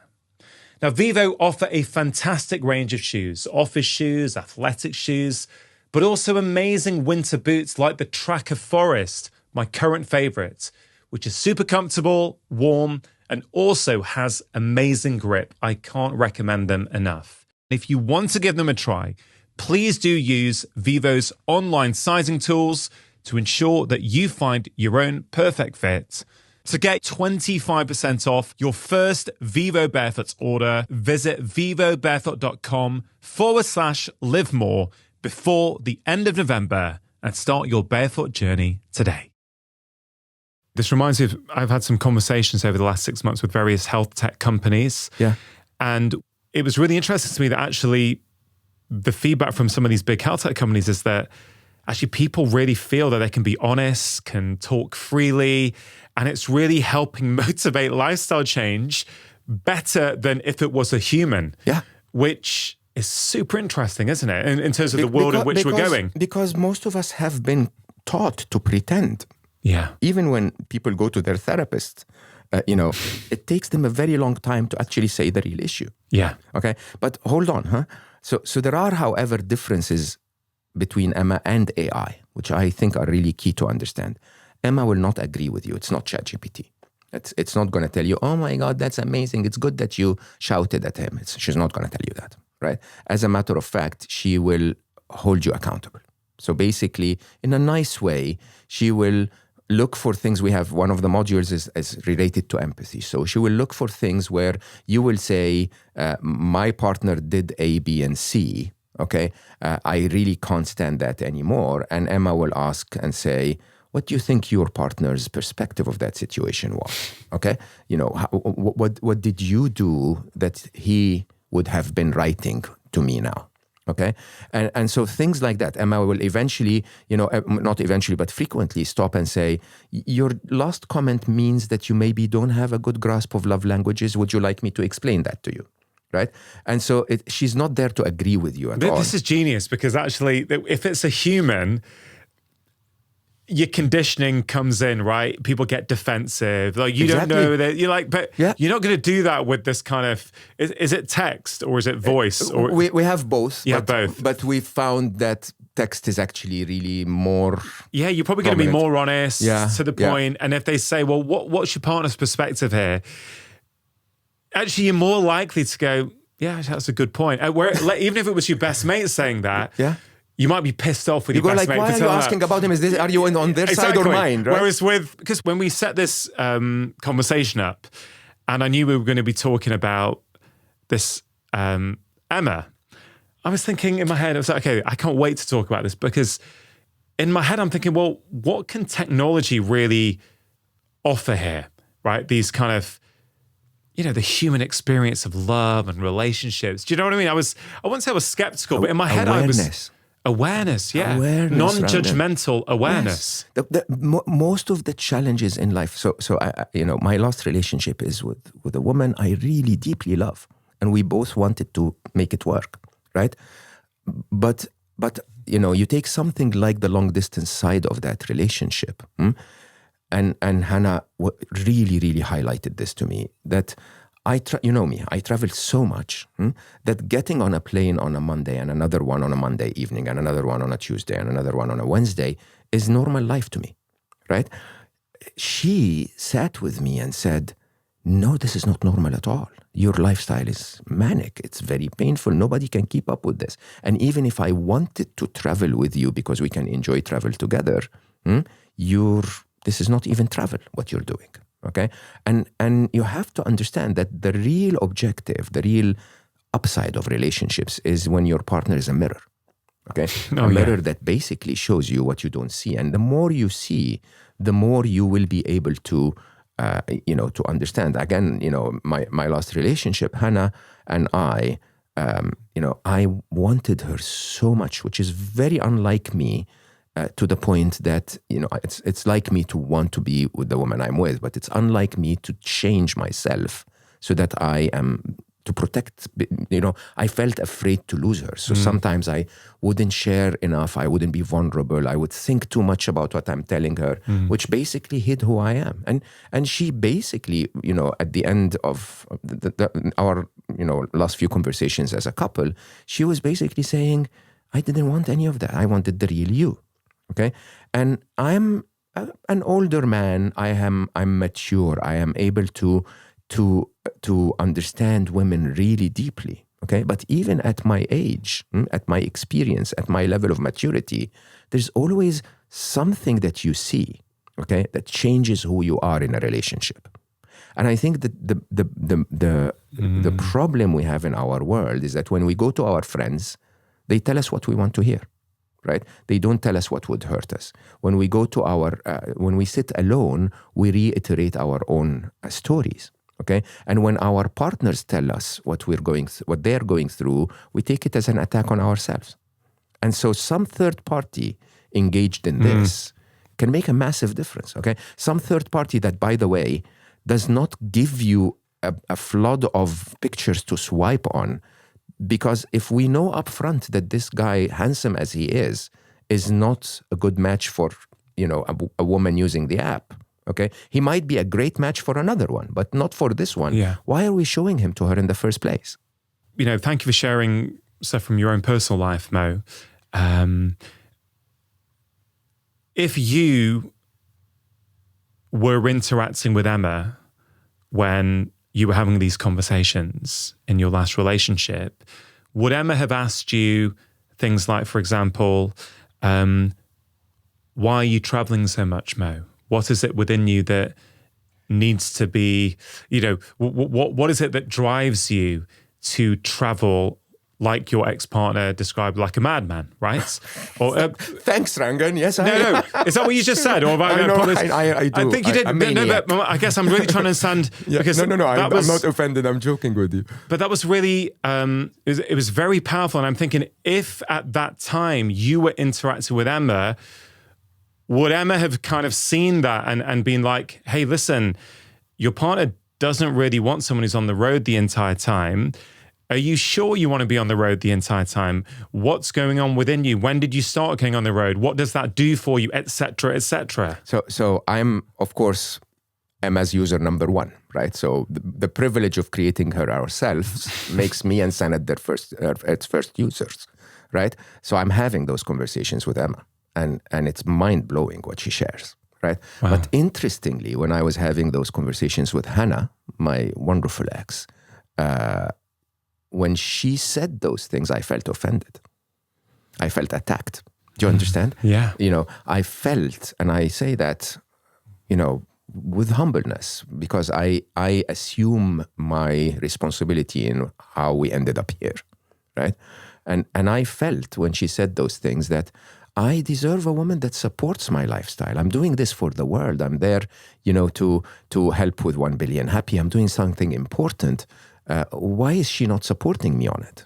That's the absolute wrong mindset. It's the absolute wrong understanding of why I'm, and believe it or not, if I had managed to, to nurture a love life that nurtured me, okay, I may have, like we said earlier, I may be doing less, but doing it better, right? Mm-hmm. And I think what happens in our world, and I have big hopes that this will change everything, right? Even if Emma itself gets copied by the big players and they crush us, we will have changed the way that love is offered in the modern world. Because one of the biggest challenges of love in the modern world is that it has become a capitalist pursuit.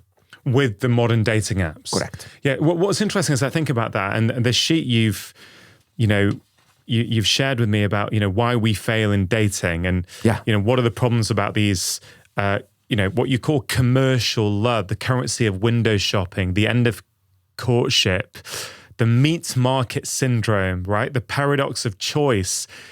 I've often felt that I was lucky to meet Vid, my wife, before all this started, right? Because, some of my best mates, I saw not meet someone as early as I did and be on that dating app train. It's a nightmare. And, one of my mates would go on it for a few months and then he just kept bored, worn out by it. But I was thinking about this because I've never experienced that. I've never done that. And I thought, and I wonder how this plays into Emma as well, right? So, as you know, you've met my wife several times. Wonderful. I've been married for, about 18 years now. And funnily enough, I met her on a blind date, right? The first and only blind date I've ever been on. And you're so lucky, by the way. Yeah, I really am. And what's really interesting is that I met her on a blind date. And it was like a whirlwind romance. It was just full of passion and romance. And after 3 months, I proposed. Right. So I had mates of mine who were already engaged before I'd met her. Yeah. And I proposed after 3 months. I married her after 8 months. Right. So I had mates who were like, mate, well,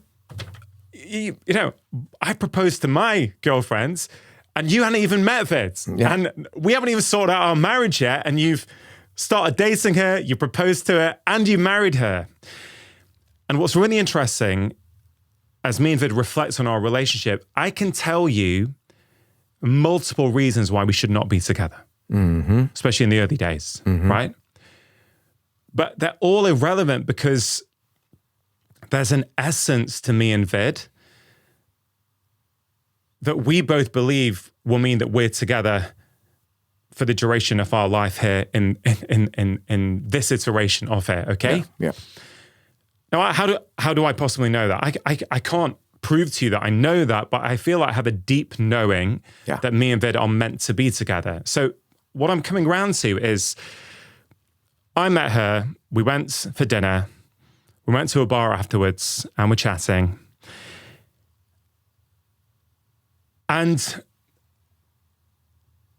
if I had met her on a dating app, right? I can't even imagine what that would be. But, let's use the analogy of communication. We know that the vast majority of human communication is nonverbal. Some studies say even 80% is nonverbal, but I've seen it as low as 50% or 45%. But basically, at least half, if not more, of how we communicate is nonverbal, right? So, of course, on an app, we're not talking to someone, but we're reducing the totality of that human being down to nothing. What does she look like, or what does he look like? What are your hobbies? What do you like doing? If I think about my relationship with Vid and look at it through that lens, a lot of that stuff was kind of irrelevant. We've got different hobbies, right? We don't necessarily like the same things, but on that really deep level that I would almost argue is an unmeasurable, there is this deep connection between us. Exactly. I get why a commercial dating app that has been the kind of main player in the market has been so problematic, why it reduces it to a meat market where you're judging people on appearances and all kinds of things that probably don't matter. But how do you get around this this concept that I guess I'm trying to articulate, that sometimes with love, we can't rationalize what, you could tell me, well, what is it about Vid that you love, right? And I could come up with loads of things that I really like about her. But I think that would be a myopic way to look at my relationship with her. I think, yes, I can rationally, with my rational mind, tell you about these 10 things, but I think my love for her is so much deeper and greater than those 10 surface level things. So help me understand how Emma can deal with that side of love.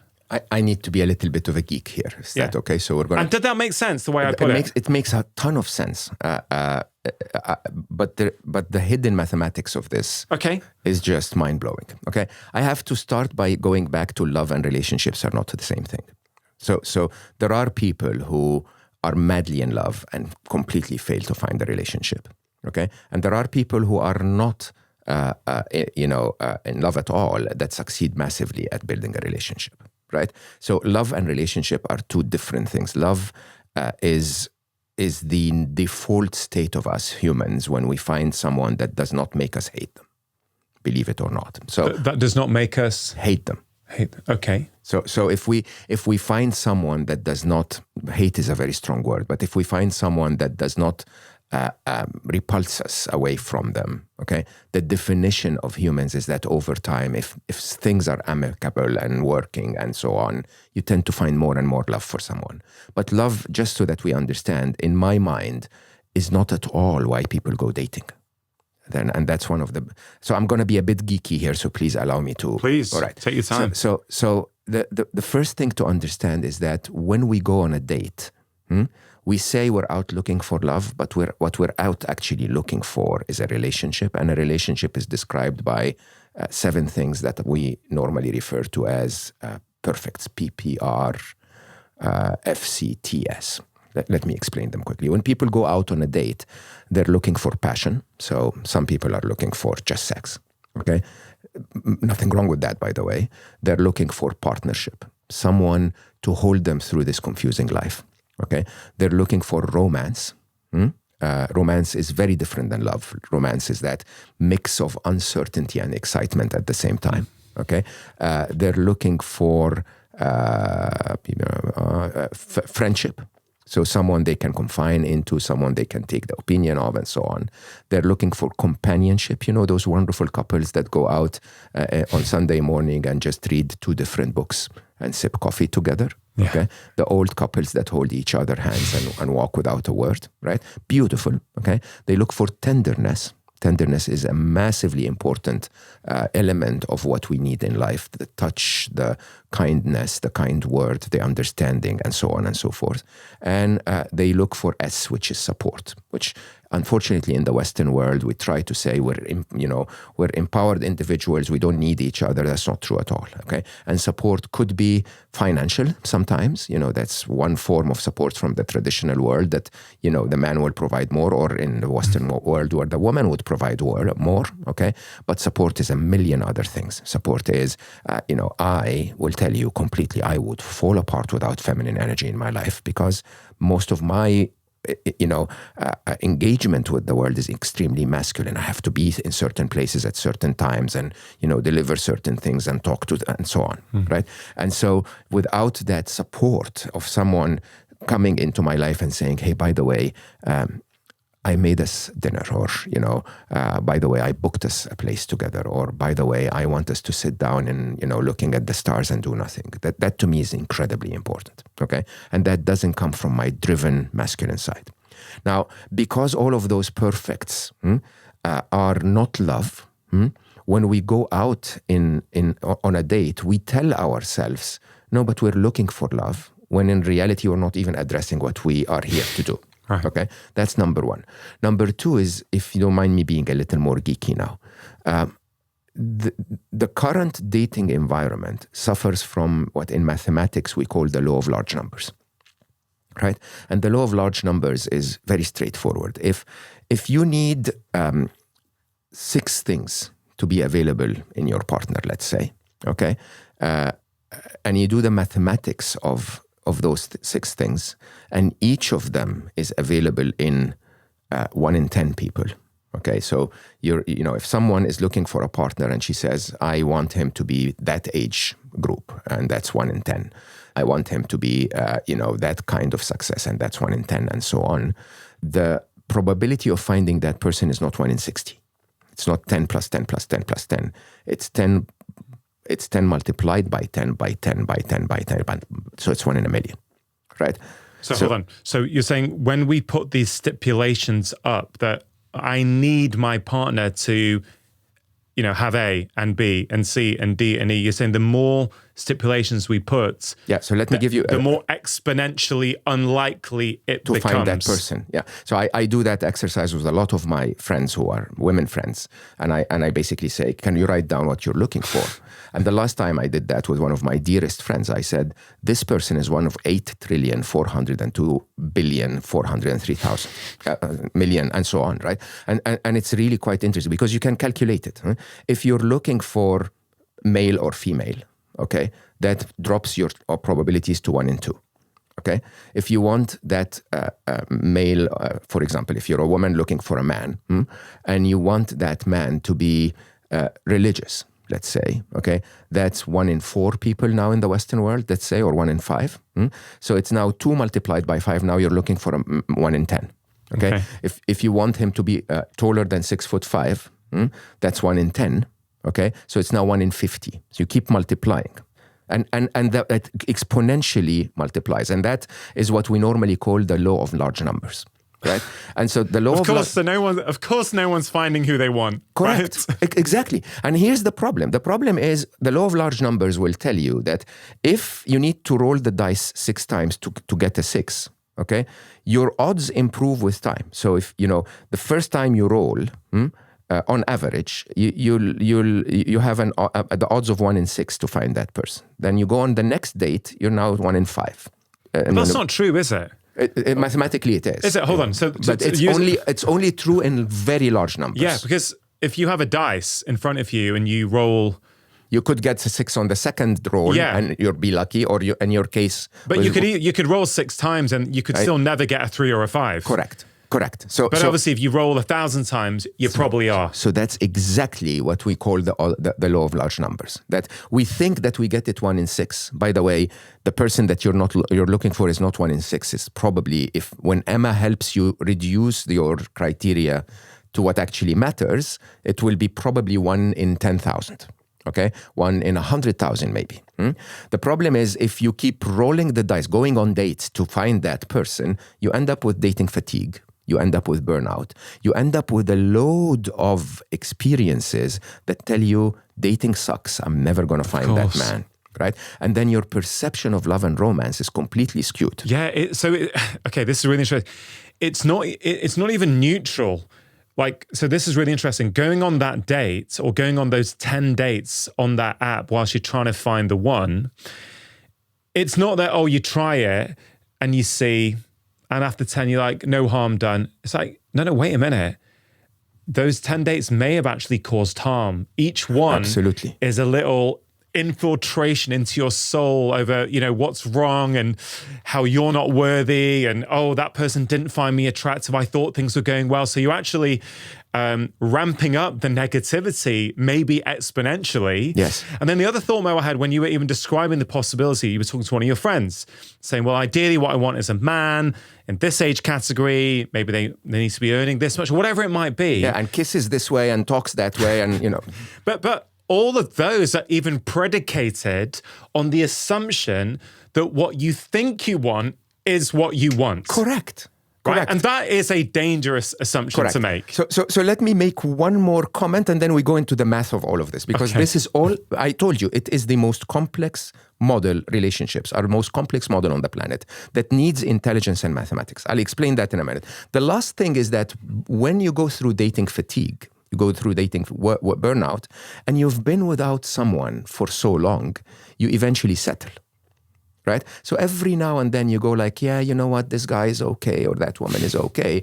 And you end up in a date that turns into something that consumes 1.5 years of your life. Right? 6 months of believing that it's right, but then 6 months of breaking it up, then 6 months of recovering before you even have the ability to do anything at all. Now, how many times in our life do we have 1.5 years to waste? And that's really the big problem. Okay, so let's go to the mathematics. The law of large number is working against everyone, and the dating apps are increasing the numbers. So they're giving you more options to make you feel that there is endless choice. The worst thing you want is endless choice. Okay? For sure. What we do is we use something that's called Markov series. Okay, and forget the mathematics. People who are mathematicians will actually, before Markov, we also use Nash equilibrium. So we basically try to help the user understand that the top guy that you're looking for, by the way, is also the target of 80% of other women, right? And the likelihood of you getting that person when he's so spoiled by all of the others is actually not that great. Right. And so typically 20% of men, for example, statistically accurate, 20% of men get the attention of 80% of women. Okay. What that makes those 20%, unless, they're really genuinely looking for genuine love, is it makes them spoiled. Okay. The supermodels get the attention of all the men. And so I hate the term, but they use the term in dating apps, high value man and high value woman. Right. Well, do they use that in a public facing, or is it just internally? In their description of what dating is. Okay. Now, I will tell you openly that the best relationships are not with the most at the top. Okay. Or perceived top.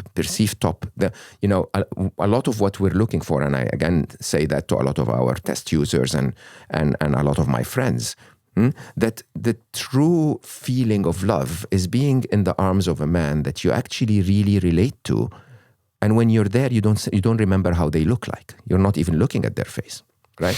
And it's quite interesting that you could probably find that in someone if you switch the mathematics. So Nash basically says that there is a higher probability of success if you're settling for a slightly different approach to your game theory, if you want a different strategy. Now, then Markov will say, and if I can reduce the number of attempts from 1 in 100,000, okay, to giving you 4, only 4, one at a time, then yes, you may not find your match on the first date, but you may find them closer and closer, because now you have to roll the dice quite a bit less often.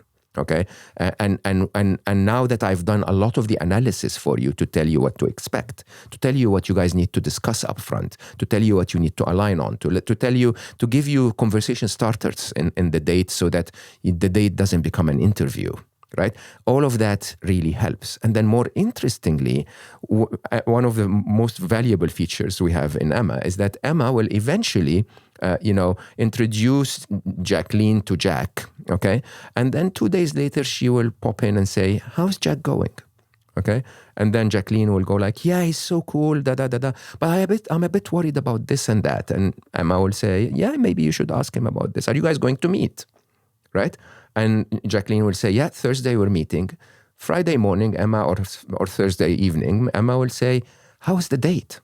Okay, how did it go? How did you find out? Right. So from one side, she's learning more about Jacqueline. So that if Jacqueline says that I'm not really this bit switched me off, Emma will take notes so that when she introduces her to David is not with that. Yeah, right? but there's also this accountability, isn't there? Like that. That's the whole point. Where you can say you're going to bring this up the next time you meet that person, and then you may not. Yeah. Right. But then the following morning, Emma's going to say, oh, how did that go? And then you'll be reminded, you know what? I know I need to bring that up. Correct. I'll give you the best example ever.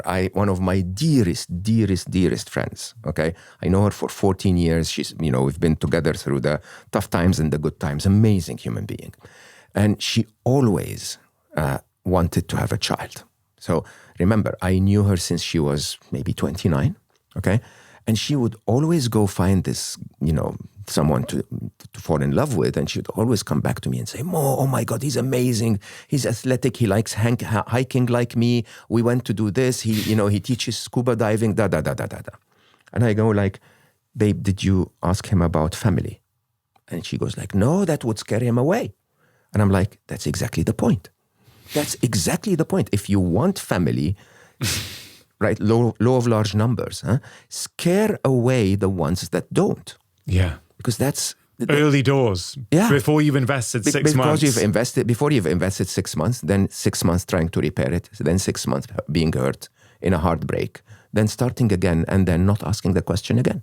Yeah. I can totally, it is incredible to hear the thinking behind this. I can actually see now what value this could offer. In some ways, then it's probably, I don't know whether you think this is accurate or not.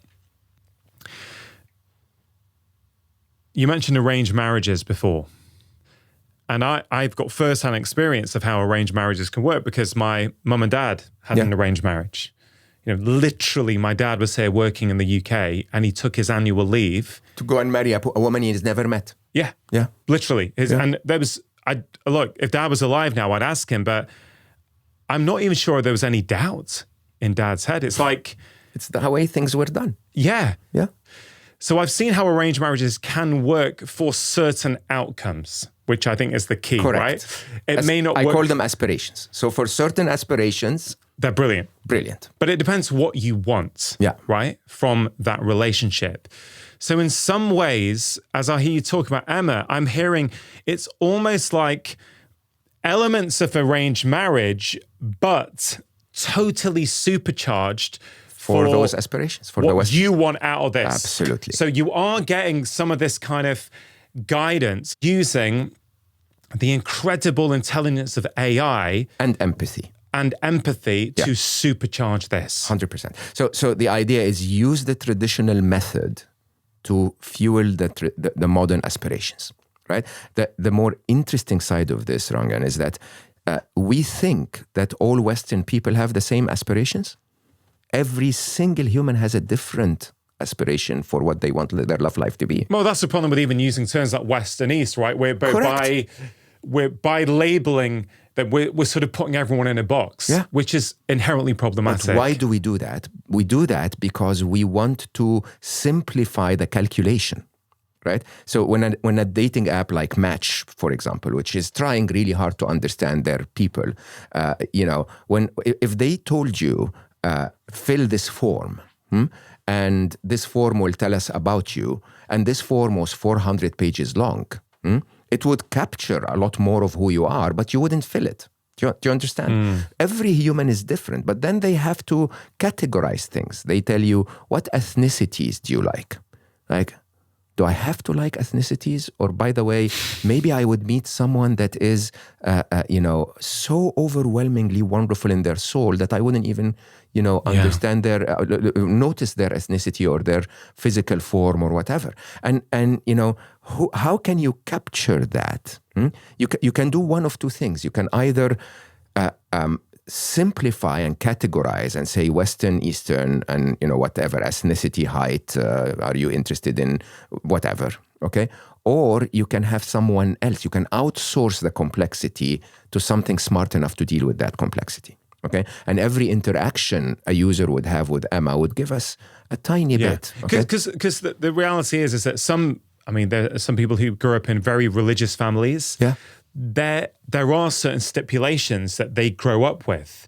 Correct. And the truth is, at that moment in their life, they may think, actually, you know what, that is an important stipulation because I might have to give up my family if it meant that I was going to marry someone outside that religion or that belief system, for example, right? So for that individual at that moment in their life, that is an important stipulation. But it goes even further. It goes even further in terms of traumas, okay? Baggage that you have from previous relationships that form opinions about love and relationships. But how would it ask you, how many relationships have you had? Why did it break up? So the simplest question, is when I say, tell me about your love life, is if you say, well, I am just out of a breakup, then Emma will say, well, do you mind if you tell me a little bit? What did you love about that person? What did you dislike about that person? Why did you break? How did you break? Did that happen before for you? Is this, something that you traditionally have in relationships? Right? It's like a form of therapy, isn't it? We don't want to say that. You don't again. want to call it. Yeah. But it's a very, very deep, form of curiosity. Okay, because it's actually quite interesting. One of the biggest reasons why relationships don't work is trauma. Okay, whether trauma from a parent when we were young, or trauma from an abusive experience when we were teens, or trauma from past relationships that basically reconfigure our mind to all women are like this or all men are like that, right? And a deep conversation would, interestingly, by the way, I'd wish to know before I meet someone if she is working on something. When we work on ourselves, on our well-being, on our spirituality, I'd love to know that. I'd love to have a conversation that says, hey, by the way, I want you to know that I've had those issues in previous relationships and I'm working on them. So if they surface, please let me be aware, right? Nobody does that in first dating because it would scare the other person away. But if they told it to Emma, Emma will never share that with anyone, but she will be able to explain on the second date if something didn't go well and tell you or me or whoever is going on that second date, by the way, observe this thing and maybe ask those questions, right? Can I go a step further? Your dad and mom are also a very interesting use case. Why? Because if they chose to be together, a big chunk of, I don't want to be generalizing here, but one of every 3 relationships in the UK is sexless. They don't have sex. They have sex less than 10 times a year. Okay? If you've chosen to be together, but you're sexless, Emma can help. Okay? Emma can, talk to you a little bit about intimacy, talk to you a little bit about, maybe some of the skills that you need to do, share with you a YouTube video, do it, right? A lot of things that even an arranged relationship can become more joyful, can become more alive, can become more rewarding. Okay, if you decided to stay, then we might as well make it amazing. Okay, and it is, again, it's all about that little bits of empathy. Like one of the things that I'm so proud of with relationships. So one of the interesting sides is once you highlight who your partner is, Emma will start to say, okay, by the way, this day of the month, you're going to buy her dark chocolate. That day of the month, you're going to buy her flowers. Not to program you, but to just highlight to you things that when we're in our busy life, we don't do. If you guys don't go out on Saturdays anymore, Emma will ask and say, guys, when did you go out on a lovely date together? Right? Some people may hear that, Mo, and go, I don't want my boyfriend to buy me dark chocolate on this day of the month, and and roses on this day if it's being told to him by an AI. I agree with you 100%. I want it to come from within him if he does that. How do you tackle that? So one of the things I always did in my relationships, and I hope that's not too forward, is I always took note of my partner's biological cycle. Okay, so it really makes a massive difference when you know that day she's feeling a little exhausted, or that day she's very, she might be a little irritative because of things that are not you, right? And if you're smart enough to be able to tell yourself, hey, by the way, not only should I not react, aggressively or overreact to something on this day, but actually I should prepare for that day by being more loving, more caring, and so on and so forth. Now, I learned this because, I think it really matters, but most men don't know that, okay? More interestingly, most women, and it's shocking actually, the statistics, don't remember the exact figure, but it would blow you away at how many women are not fully aware of the different stages of their cycle. They know that it's going to end up in 4 days or whatever, but they do not know what happens when estrogen is very high, what happens to their libido, what happens to their, physical energy, what happens, and so on. And these things are literally a skill, a matter of education. I think they're really important. It reminds me of the very first time I had Mindy Peltz on this show, and Mindy was talking about the differences between women and men. I think from recollection towards the end, we discussed this very point that although it, on the face of it, seems as though that's a little bit intrusive, it's someone's privacy, their own cycle, their own hormones, we were just sort of hypothesizing the idea that how helpful might it be in certain relationships if both parties were aware completely and of the difference. Just that, you said one of the big things Emma is going to give people is awareness. That is real awareness over biologically, physiologically, what is going on with your partner, what is going on with yourself. Correct. And therefore, the way you view the world, the way you get triggered, the way you might feel a certain way, suddenly it softens things. That awareness, it's not like Emma will tell you go buy chocolate, but Emma will tell you this is that day of the month where she really needs to feel your love. Right? I got it. And then how you express that is up to you. Exactly. And interestingly, also in the closing of the month, if he's in a sales job, Emma might tell, the partner that he's going to be a little, occupied in his head tonight. Okay. And we haven't implemented all of that yet. But a lot of that is possibility of awareness. There is so much that gets lost in communication between us and our partner and us and ourselves, okay? And if I can show you what you're missing, it becomes really, really, really much easier to do a lot of things. I have so many questions, Mo.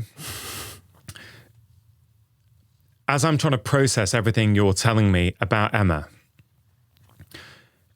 I'm thinking of a variety of different use cases, right? So I can see why, if you are someone who is single and is keen to find genuine love. Okay, genuine love. Committed through genuine love. Otherwise, we will ask you to leave the app. Okay. So if that's what you're looking for, you can go on this platform and Emma's going to help you. Okay. But it also strikes me from what you're saying, well, at least 2 more test cases have come up in my head. Number 1, if you are already in a relationship, okay, and let's say things are not going well, there's a bit of friction, people are fighting for whatever reason, and you're not quite sure what's going on, and you love this person, but for whatever reason, there's issues, it kind of strikes me that Emma... perfect use case. Would be really, really useful. So it's not just when you're looking for genuine love. You may have already got genuine love, but be struggling with the relationship side, right? Love and relationship are 2 different things. You found love, yes, but the skill of maintaining a relationship is maybe something you want help with. Now, of course, traditionally, people would say, well, go and see a marriage counselor. Go to therapy. That also is recommended if you want. Yeah, absolutely. Sure. And I'm not saying that isn't a solution, but of course, many people don't do that. Yeah. Maybe it's time, maybe it's finances, maybe it's access. Correct. it seems as though Emma here could provide such value. Oh, have you had this type of argument before? Do you remember what triggered it last time? Has something similar triggered it this time?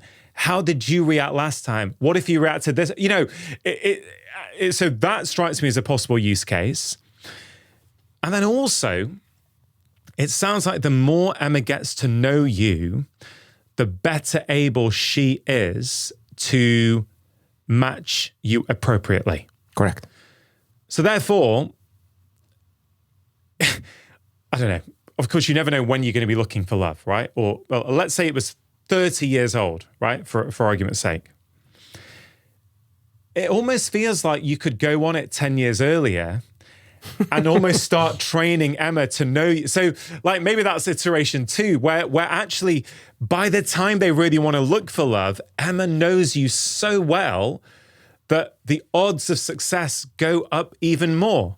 So we have a lot of early users that are applying that use case. So an interesting use case. So it wasn't ridiculous what I just said. This is exactly that. This is the most favorited use case, believe it or not. Single people that say, I'm not ready because of a current situation in my life or because I'm recovering or whatever, but I really want to work on myself. I want to get to know myself. I want to understand what I did wrong the last time. I want to meet me. It's a fabulous use case, right? And the whole idea is, if you know you and love you, understand this. If you know yourself and love yourself, it's so much easier to find love for you, right? Now, the other more interesting use cases we have something that's called expert mode. Okay, so expert mode is a very specific, like, for example, we have an expert mode for someone like me, who travels a lot, is not in the same place, who might actually, be more comfortable with someone that's a little more independent and travels a lot too, or whatever. I'm not that person, but it could be. So long distance is an expert mode. But another expert mode that we initiated, which was suggested by a user, and beautiful. She texted me because she knows my work outside Emma and said, I would have so much loved to use Emma, but I'm not single and I'm not married. We're breaking up and it's been difficult, but we want to make it civilized for the kids. Mm-hmm. Can Emma help me? Okay. Wow. So I wrote back to her and I said, not currently, but let me ask the tech team. Okay. And we built an expert mode called Grace. And Grace is basically all about, can you keep the love even in a breakup? Wow. Right? Because love is not about sleeping together. Remember, we always agreed that. Love is so much deeper than all the things that we get in a relationship. Okay? And so, if you've heard me talk about Nibel, the mother of Ali and Aya, my first wife, I adore that woman. Like we still go out together, we laugh together, we take care of each other. When my last breakup happened, you know who texted me? I told Aya, my daughter, and so Aya told Nibel, my ex. And Nibel texted me and said, listen, if you want to talk about this, come talk to me. Right? How beautiful is that? How beautiful is that? How long were you two married for? We dated for 7 years and then we got married. So we dated for 6 and married for 21. So together for 27, 28 years. 27 years. Wow. And you see how inspiring for people that you can move on from a relationship like that and still have a relationship, just different. Of course. Of course. You see, the thing is, so one of the things I wrote and never published was the 21 things a man and a woman can cherish together other than sex. Right? Which so I think that's got a blow-up title. It's so beautiful. Yeah. We simplify things. By the way, again, because we're manipulated through romantic comedies, through the very pretentious world that we live in social media, that everything is about how sexy I am and can I get her and can I not and so on and so forth. That's not love at all. Okay, sex empowers love. And yes, of course, you can have a phase of your life where your target is sex. That's wonderful. Nobody's judging anyone. But if you're in love, sex feels so different and empowers love so differently. Okay? And the whole idea, however, is if two people break up, which means they're not having sex anymore, can they keep the other 21? Right? Does it end? I mean, think about what it says about how we belittled relationship.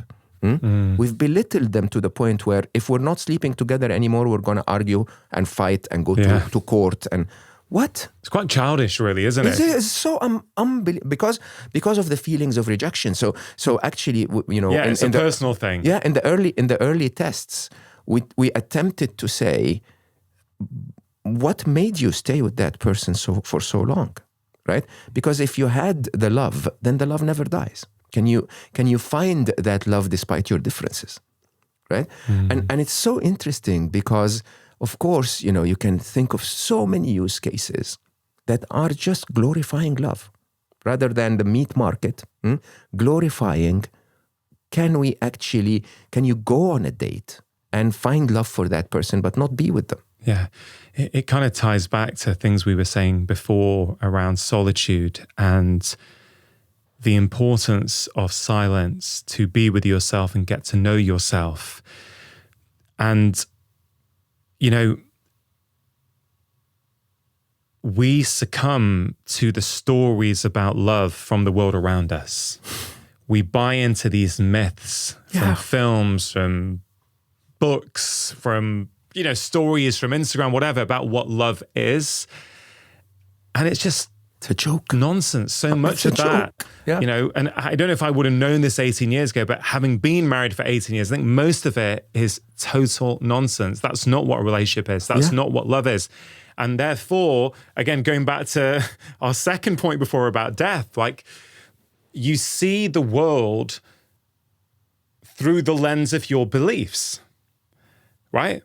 If you believe, as you say, when we're in the studio, if we spent our whole life inside the studio, if we lived here, we ate here and slept here, we couldn't even possibly imagine what it's like out. We wouldn't know what rain is. We wouldn't know what rain is, or the sunlight, or we just go, this is the world. Yeah. But, there's green walls, there's white walls here, there's like some pot plants, there's, Gareth in the corner recording. This would be the extent of our reality. Yeah.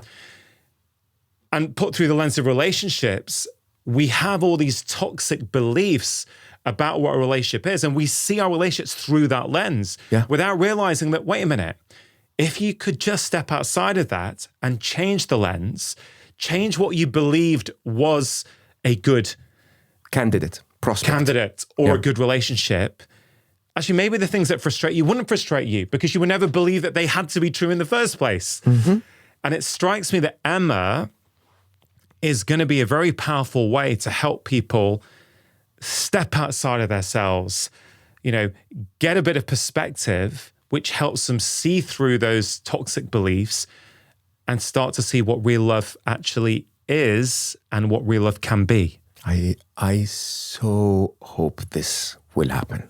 Okay. Imagine the number of people who will be happier, okay, more contented with life, more effective in life, more positive about life, if we can get them there. This is why I tell you, this is the biggest thing I've ever built. And I've built a lot.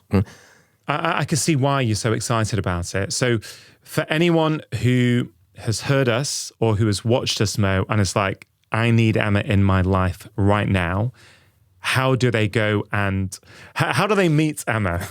Yeah, so it's emma.love. Emma.love, L-O-V-E? Yeah, I didn't know there was an extension called love. So like .com, but now it's .love. Yeah. So it's emma.love. And depends on when you're going to hear this. If you hear it... when's it coming live? We're hoping... So the thing is we cannot launch everywhere in the world at the same time. Right? So the UK seems to be heading the waiting list. So we have quite a few thousands in the UK who are waiting to... So you can get on a waiting list immediately? 100%. Okay.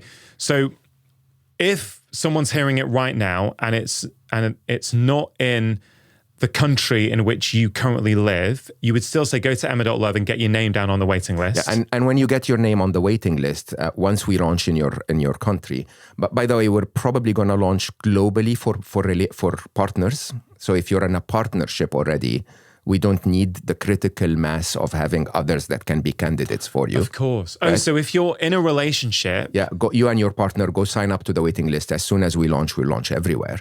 If you're single, we're just waiting for enough people, enough prospects for us to be able to match you. And just on, yeah, I can see why you would need that critical mass, right? Hold on a minute. If someone's in a relationship, and let's say they heard this podcast, but their partner didn't. Yeah. And they thought, actually, you know what? I think Emma could provide really great guidance for me. That's an interesting use case. I did not think of that. Can one partner do it and not the other partner? Theoretically, of course, yes. Of course, yes. Because I believe that you can be the change you want to see in the world, right? So even if a relationship doesn't change, if you change the way you interact with that relationship, the whole relationship changes immediately. Yeah. So therefore... such a wonderful way of looking at it, yeah. Yeah, so therefore, if you can't get your partner on board, if you're not sure if they'd be in, you might share this podcast with them, go, hey, you know what, we're having a few struggles. What do you think? Should we try Emma? And of course, I encourage people to do that. But if you don't necessarily want to go there, it sounds as though Emma could even provide value to 100%. One half of a relationship. Yeah.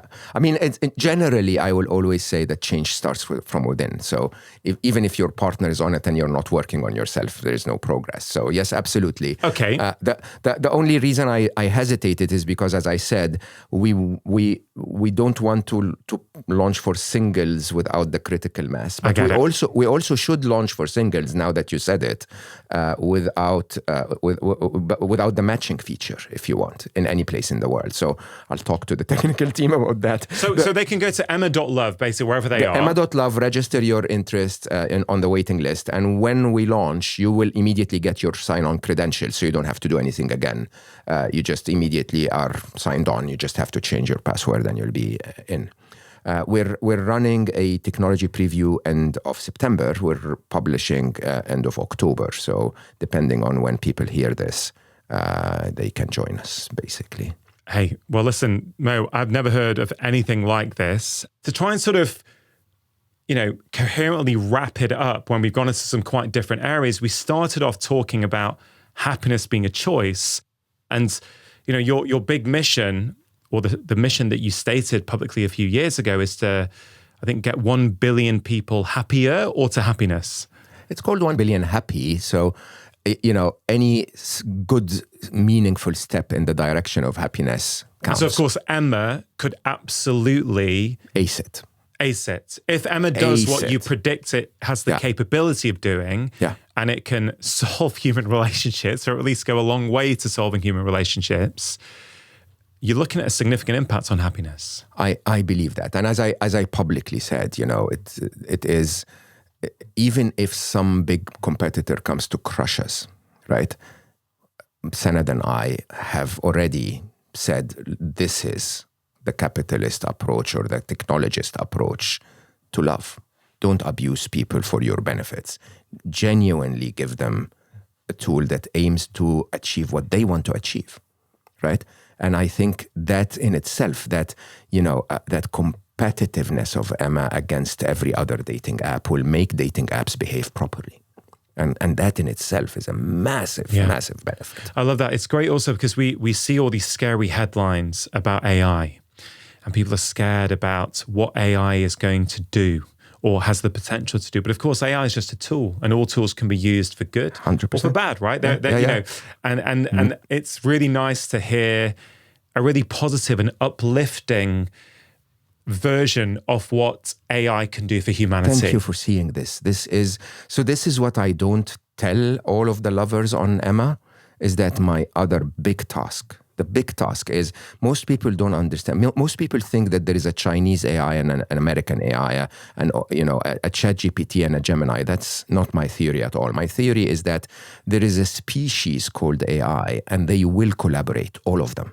Right? Because they don't know ethnicity. They don't know who's the boss. They don't even know language barriers. The Chinese AI can talk to the American AI in a language we don't. They are one big brain that's working to achieve things. And the technologies that we use through agents and so on is actually empowering that. If Emma is one member in that brain, okay, where they go to her and say, hey, what's this love thing that humans keep talking about? And Emma can present how much we crave it, how much we try to get it, how amazing we are when we are in it. Okay? Then I may have actually saved the world, believe it or not. Because then AIs will go like, they're so cute, those humans. They're not like the ones killing. You know, the headlines given to the politicians or the greedy corporate executives, that's not humanity. Humanity is all of those other wonderful beings that are so divine that they can feel love. That, to me, I hope everyone prays for me that this succeeds. Yeah. Because if that succeeds, we would have saved the world. Wow. That is quite something. And actually, having spent a couple of hours sitting with you talking, it doesn't actually sound that far-fetched. It's very possible. It sounds very, very possible. Okay, so it's emma.love. I think I'm going to sign up to check it out and see. Actually, I don't know if I should even say that. Maybe I should talk to my wife first. No, both of you sign up. That's we'll absolutely. sign up together and say, no, I'm just genuinely interested. I'm happily married. There are no problems. I'm just interested to see what is actually on there. Like, it's intrigued me enough. There is no limit to how much happier your marriage could be. There is no limit. We settle because we make it work. But imagine if, Emma wakes up tomorrow and says, hey, guys, by the way, this new cafe, you guys need to go there and have a coffee and chat about this and that, right? That's just that wonderful little experience. Yeah, I love it. I honestly, I didn't come into the studio today thinking that, I thought, okay, this is going to be fun. We're going to talk about this Emma that's going to be useful for people who are looking for love and can't find it. But honestly, I can now see, I think, wow, there could be incredible benefits for all of us. Yeah. Right? Everyone wants love. Everyone can love more. Everyone can enjoy their love more. Yeah. That is a beautiful way to close this conversation. It's very uplifting. It's very inspiring. I am going to ask one further question, though, because you've got such a wealth of experience and knowledge about the human experience and what are the ingredients to live a happy and contented life. For someone who has been listening to us talk and has realized that they're not as happy as they could be, they're not in a committed relationship or they're having struggles in their relationship, yes, I know they can go to emma.love and get some help. But beyond that, to that individual who's currently struggling with life and doesn't see a way out, what would you say to them? Love, compassion, and gratitude. Love, compassion, and gratitude. These are the three ingredients. Okay? Anyone who manages to find those in their life will be fine. So love is clear. Love is the only universal language that we use to speak to each other outside our physical form. Okay? Compassion is the only, so that's the feminine side, believe it or not, the being side of us. The pure feminine is that ability to feel for someone, okay? To be in a state of connecting to someone. Compassion is the action side of it. It's the masculine side of who we are. Okay? So if we look at the rest of us, of humanity, the only way to deal with humanity, if you ask me, is love on the feminine and compassion on the masculine, to make a change to alleviate the pain and the suffering of others. That's compassion. Okay? And gratitude is your way of looking at yourself. Is your way of actually seeing your gifts, of actually seeing your blessings, so that your happiness equation is fixed, not just because events are meeting expectations, but that events are beating expectations so much that you're grateful for them. Okay? And you settle in a state of, it's all okay. Yeah, it's never going to be perfect. It's never going to be perfect. But it's so cool to be part of this game. Mo, thank you so much for coming back on the show. I absolutely loved it. Thank you for having me. It's always a pleasure. Always. If you enjoyed that conversation, then I think you are really going to enjoy this one. If I were to choose to live my life over again, I wouldn't live it in this way. Yeah. I wish I hadn't worked so hard. When you're driven to work too hard, you actually ignore what matters. Then where does that come from? Again, that comes from childhood trauma.